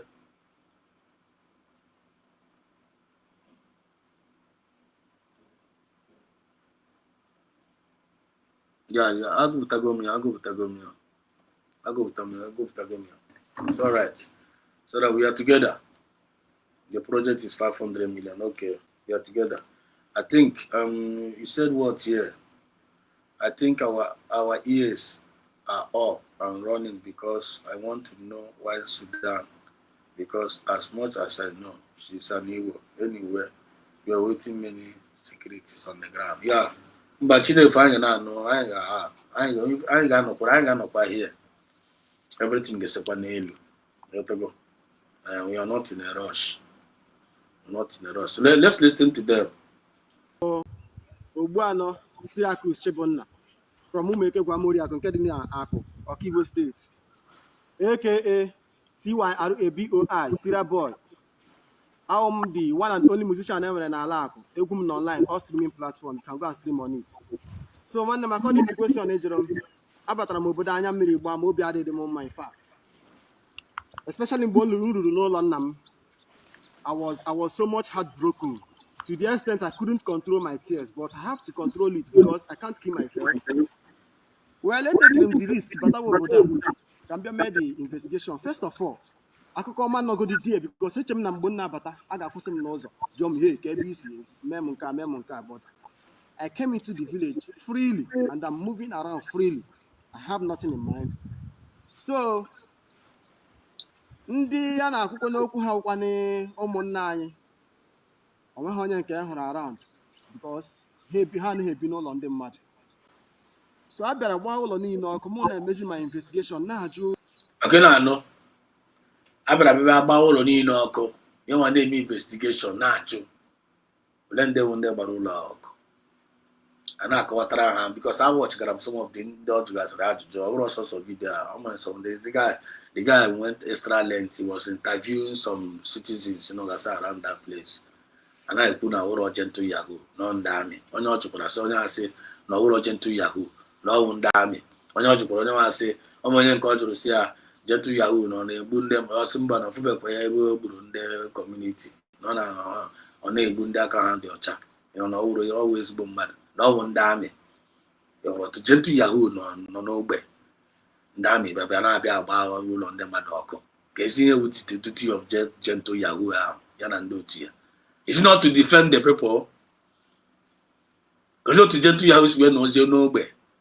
ndị amị bịazie na-abịa destroy ya everywhere gentle yahoo larie then ụlọ ndị abịa gbacha ụlọ ndị mmadụ ọkụ whether ma because one guy ha na-enye the allegation onye nwa na-eme the thing onye nwa na-achụgharị gentle yahoo so gentle yahoo which means onye ankariziri gentle yahoos na a sị na that guy na-arụkọ with hope ụzọ dị mma na onye nwa onye na-achụgharị gentle yahoo a na-akọ ya ọ were akọ the gentle yahoo na-ekele m na ọjọọ to hope ụzọ dị mma na-achụgharị ya the same gentle yahoo na-agwakwa m Biafra na o nwere meeting with hope ụzọ dị mma a lot of complications a lot of things ịma ihe gbasara this Biafra ana m eji ike etinye ọnụ but nchọrọ itinye ọnụ ana m make sure na ana m ama nke mụ ha na-ekwu and ana m eme analyze based on ihe mụ ha na-afụ and I'm not working against anybody.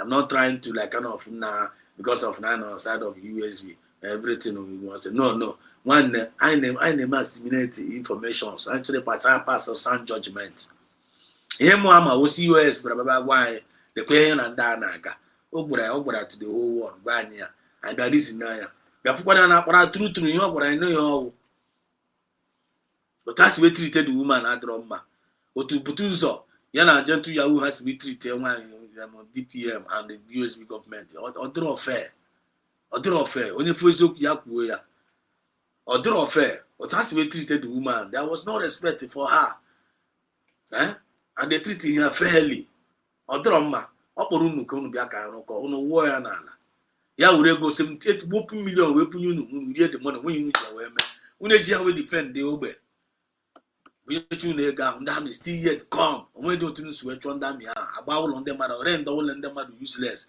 people gbasisia from village ha up to now they are not here back these guys no batara ya follow everywhere they go down follow everywhere it must be everywhere up but onye ma becha kwa apa hichachakwa anya mmiri akwa ya back we kpurukwa n'ụkwụ ya ya sị mba ka ya ga mwezi interview for ka na-eme now then my question now kedu to the 2 years you were no isile nsunu nwere first general 10th general 4th general 15th general no award that na agụ na-eche mba na ozie ya ndị Nigerian police na ndị army batazenu na own domon terrorist batana domon chụọ nini na ọsọ onweghị imeniri sọsọ nke imeniri ige were egbe gbari ụmụazị atọ na-erube 20 years gbaa na street gbaja ha it's not teaching for a lesson but you give the Nigerian army teach you a lesson. We saw this guy gentle Yahoo the other time we both jidere onye Nigerian onye Nigerian police ko gini ya gbahara ya another one ha gbanyekwara anyị asị na o ji nri ya bunye onye ahụ ụkụrụfụrụ ya onye ahụ richa nri ya afọ taa anụ ha video ya gbanyere anyị si na onye ahụ kwa one of the enemy but ha gbaghara ya some people na-ewekwa iwe mgbe ahụ they forgive their snow onye Yoruba ha hapụ onye nke ahụ ya dị jidezie ụmụazị ndị sị na ha ga-aga were phone na moto na echikwa gbakwa na-efe and you don't even give them ime ha ala ka ha mee onwe express ọfụma gị were be gbatuo ụmụazị nna nwanne nna child ifuna ya efu ha akịrị nwanne gently ọ ka mma na ịpụtara na bịa debunk ya because asị na ọhụrụ ọgụnwa na ọwụ AI ọ kakwa ma na ịbịara bịa gbakwa ndị ụmụ Biafra n'ọkwa AI bịa were ọnụ gbakwa ha because ọnwụ na ọgụnwa mere that thing now you no go escape am Biafran spirit ga-achụpagide gị elu ga-achụpagide gị ala ga-achụpagide gị spirit of ụmụazị ahụ can never go in vain nke a meworo onye ọbụla obi and ọhụrụ Samine kpadunyere ozi a you're letting the world know ọhụrụ Samine kpadunyere ozi ahụ n'ụgara ọhụrụ masị naanị Kanu dị eru n'ozi ahụ n'ụgara ọhụrụ ọkwa anyị nwa citizens of Biafra dị eru n'ozi ahụ n'ụgara you people say that you are working for us unu si unu na-arụ anyị ọrụ abi you people say that you are working for us but look at the kind of ọrụ onye dị eru n'ọrụ ahụ na-arụ na ọwụrụ anyị nwa dị eru n'ọrụ ahụ ọwụrụ Samine kpa dị eru n'ọrụ ahụ and I don't think no Maazị Nanika dị eru n'ọrụ ahụ so you guys you on your own okay kịta na people say unu na-ewe iwe the decentralized ogbe but nke ogbe gị you are not able to even safeguard your own akụ ogbe gị isave n'ihe ogbe gị ya ozi na Biafra land ka ị ga-esave come on get away you here man onye ka na-aghọrị go and save your community first go out gentle Yahoo here and do to ga save golden community first if you people want ihe anyị na-ekwu ya out of love out of passion nwa ya bụrụ ihe ọjọọ n'obi ihe memere emema nwa mmadụ emegbula nwa mmụọ emegbula nwa mmadụ if you people say you are working for Biafrans let us see it because by in film ka afia prove us wrong run the ọrụ save all your community save all your people then you akpọgo egbu agụ geza but ọrụ m nke pụtara na-abịa agbagbusi ụmụazị baa in the name of na taa chigbu na ga-ekwekwa you go pay the price. Listen to this guy, listen to them. Villagers, both the house owners because they meet him while they were packing the zincs of their house that was burnt down. So Hasim now no gentle with their problem, no Nigerian terrorist army with their problem. No Hanemehabia, ha gba ụlọ niile ọkụ. Even the last invading ha bịara na my village wa community, ha gbagburu one person a na-akpọ Ifeanyị Anayo Okorie Ewi. Ọ na-agba nta, o si nta na-abata, ha gbagbuo ya, si na ọwa informat. So emere m the interview, ha wee na-akọwara m na-asị m na ọ nwanne anyị nwoke the DSS messenger aha ya wụ Onyedikachi Egwu Ọnwụ, na ya wụ onye messenger DSS Nigeria. Asị na onye ahụ dị, asị na onye nke a onye kachi onwere ọ na-arụkọ with DSS, na enwe the major problem. Enwe ka according to ihe a na-akọwa here, because ihe anyị nwa na-ekwu based on ihe a na-akọwa here. I'm not the one concluding. Biafrans, you are listening. As you are listening to me, I'm also listening from them. So ihe a na-akọwa now, no onye bịara onye kachi na onye nke a na-arụkọ with ndị DSS. Na enwe onye na-akpọta ndị DSS in the name of na ha na-achụ gentle Yahoo wee na-egbusi ndị mmadụ. Onye nwanye this guy na-akọwata here. I hope you guys are following up. I'm a the guy in Akawata. No one in cause on that because in the name of non natural gentle Yahoo. I am not now about on them. But my question when you catch ya and they cook here. Came in gentle Yahoo also. And then much on with DSS on and with the DSS all the major. Came on now because you got to pack it on your catch ya. Every son and go with DSS. On up when I go with DSS and tip your community. Then no ever claim you people are fighting for your community. Whereas go about also as gentle Yahoo. Gonna men go boss. Then get on one of your men no here now. I'm way be coaching a kaya cooking. Nekwaba neklem no Biafra Liberation Army. Now you people are safeguarding the land. Whereas every community now boss. When I don't get the mathematics, so let's continue to listen. Terrorists they use ya kpọrọ Nigerian army terrorists. Fulani Janjaweed eyinyere kaki ha na-abịa agba. They have set everywhere and blazed. They have set everywhere be Fulani kake now everywhere oko. Can you gentle Yahoo about it? Can you get kremere? Okay, kre. Oh, okay, Chris. Now I'm in charge of gentle Yahoo. No, I'm winning ego. So you go in or for getting or for just sit down the look. That may not be apata, not be a baboon. But my PM no around, born on charge. Odi ha na-eme omero be PM na around odi ha emero and be PM no around no surrogate ya na around surrogate wanted to continue from where PM stopped ya akpo okusim bia na kai no come together come let us listen together how war the woman na war the government na what do you expect the government to do answer aka answer the aka so okay people don't want to work with us to your tent or Israel no but when they now with the USB. Now I'm addressing this community people. My brother, this boy in the cook, I'm like the animal. I'm just from my just like I'm naturally. I don't know my own way. You have to go and them no one dumb for. I don't need permission from you. I will just like you. Based on your mom. You have to go. I don't need to prove to I'm from Madam and Jacamo choose on more like I just like this guy's spirit, this boy's spirit. I don't know why. What I'm always going, but my spirit seems also like I'll just say cool. I'm after somebody with a conscience. I'm after somebody with a conscience. But my brother, what I'm trying to tell you, this brother if well, since you are a passionate in with a love for your community, because I heard him say, what's near love for the community? Yeah. That word alone touched him more. Because I love my community. And the only person of us know love the community, I'm a with a conscience. So if you truly love your community, you need to defend your community. You need to defend your community. You need to defend your community. So my brother, relax ya. Does it mean that the enemy saw na about na work on Habachago on a Hanosi na Kawaziko again? No relax on our body kata. So to no love for the community. Try Umadu game and door, Unuman you game and doya nemanako and donia biko.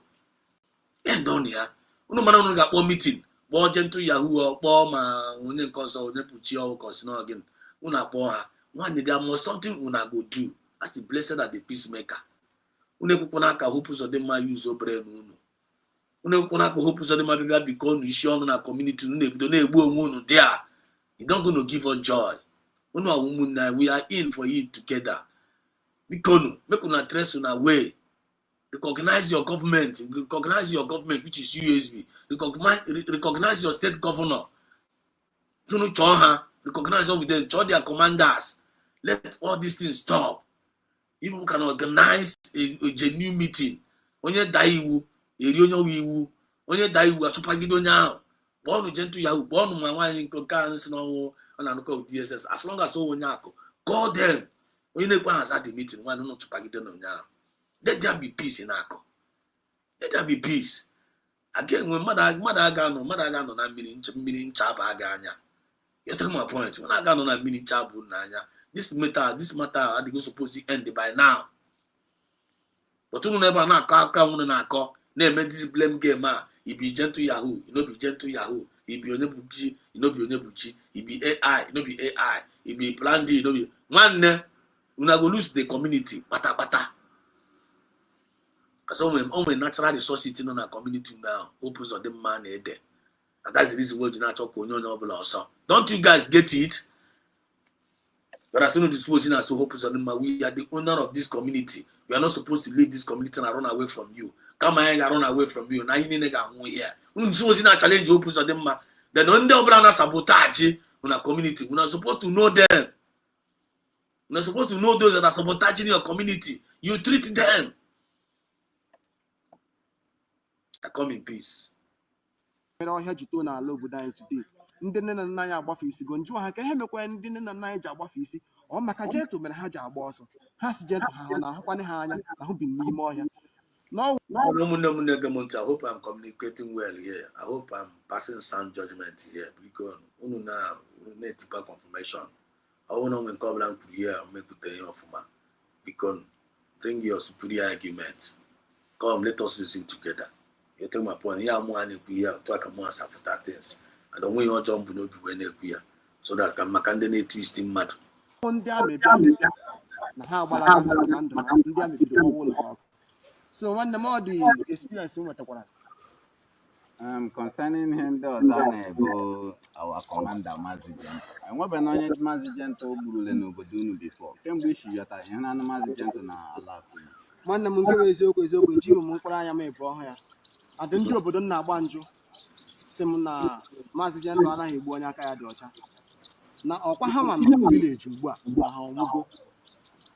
So my brother, ndị akụ ihe nnachi igwu na oge erule mgbe unu ga-ebili baa n'ụlọ echiche ga mara ebe mmiri si baa n'opi ụgbọgụ mara onye wu na problem ọwụ Gento bụ problem ka anyị chụọ ihe anyị na-achụ ebe anyị kwesịrị ịchụ ya o nwekwana ihe ji gidigidi eme.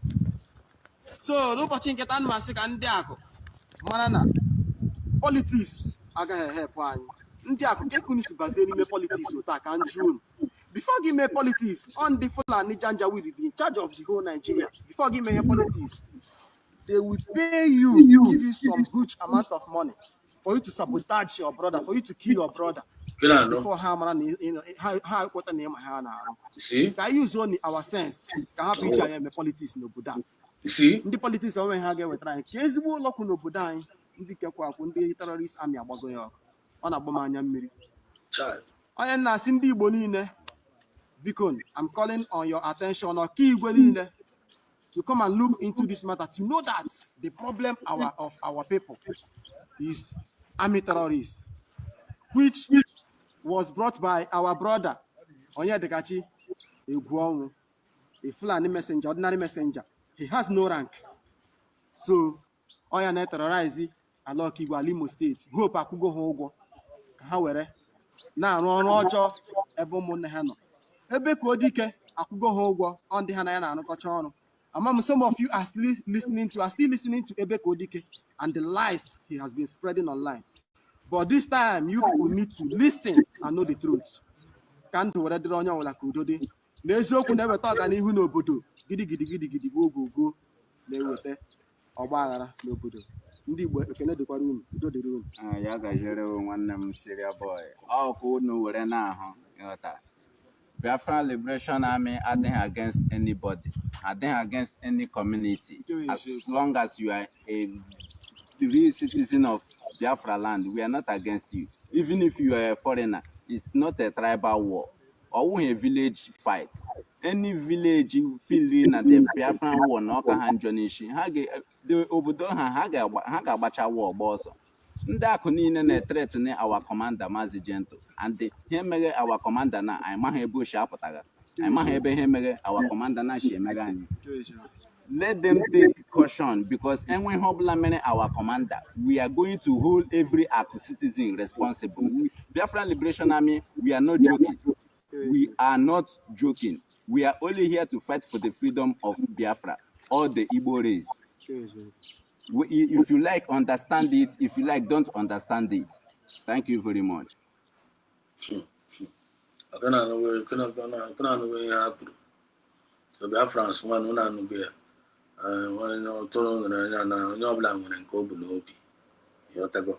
so I don't know anything to add up to it.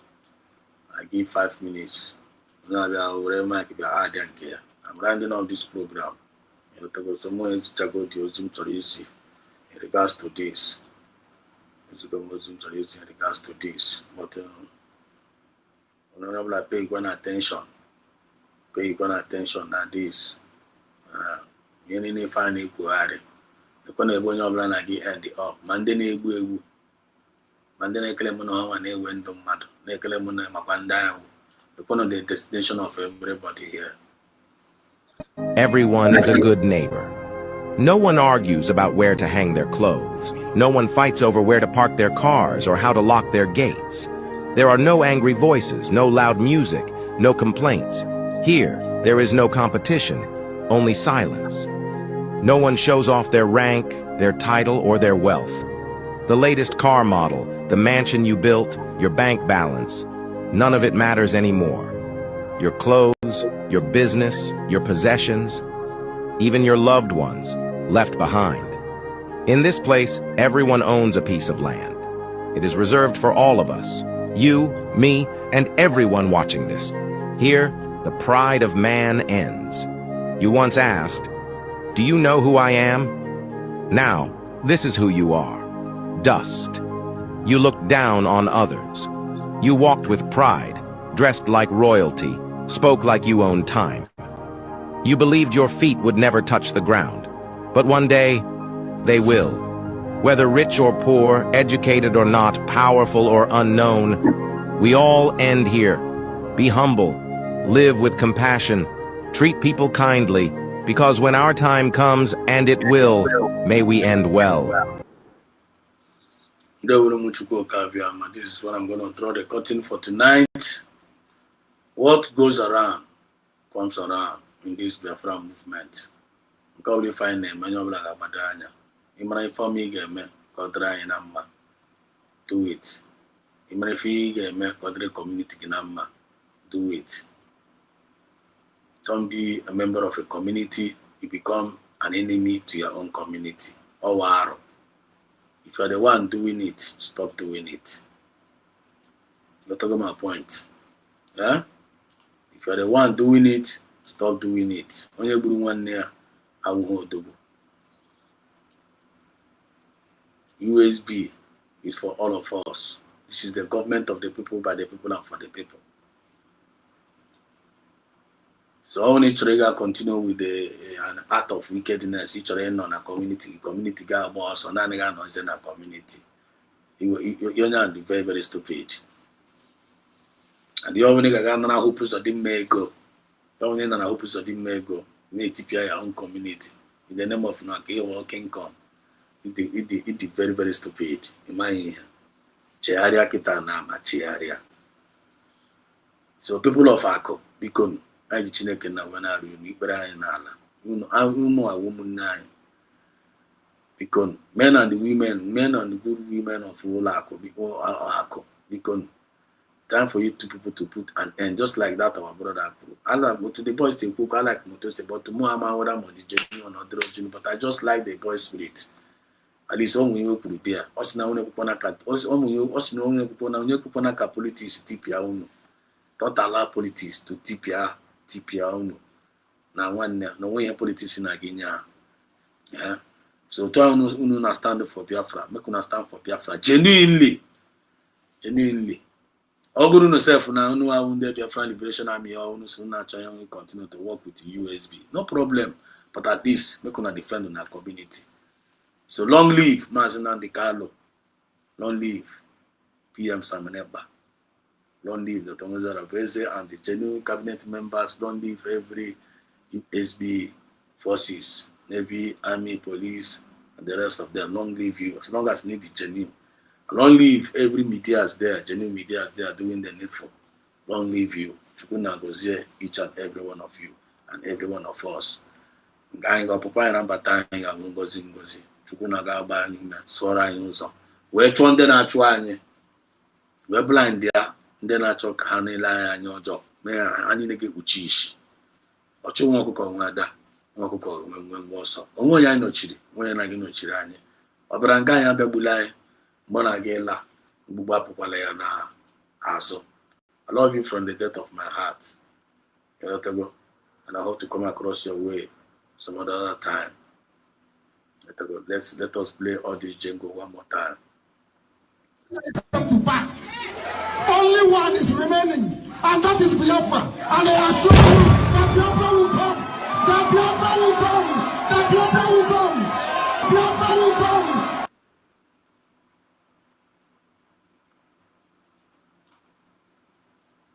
From me, from here, it is good morning.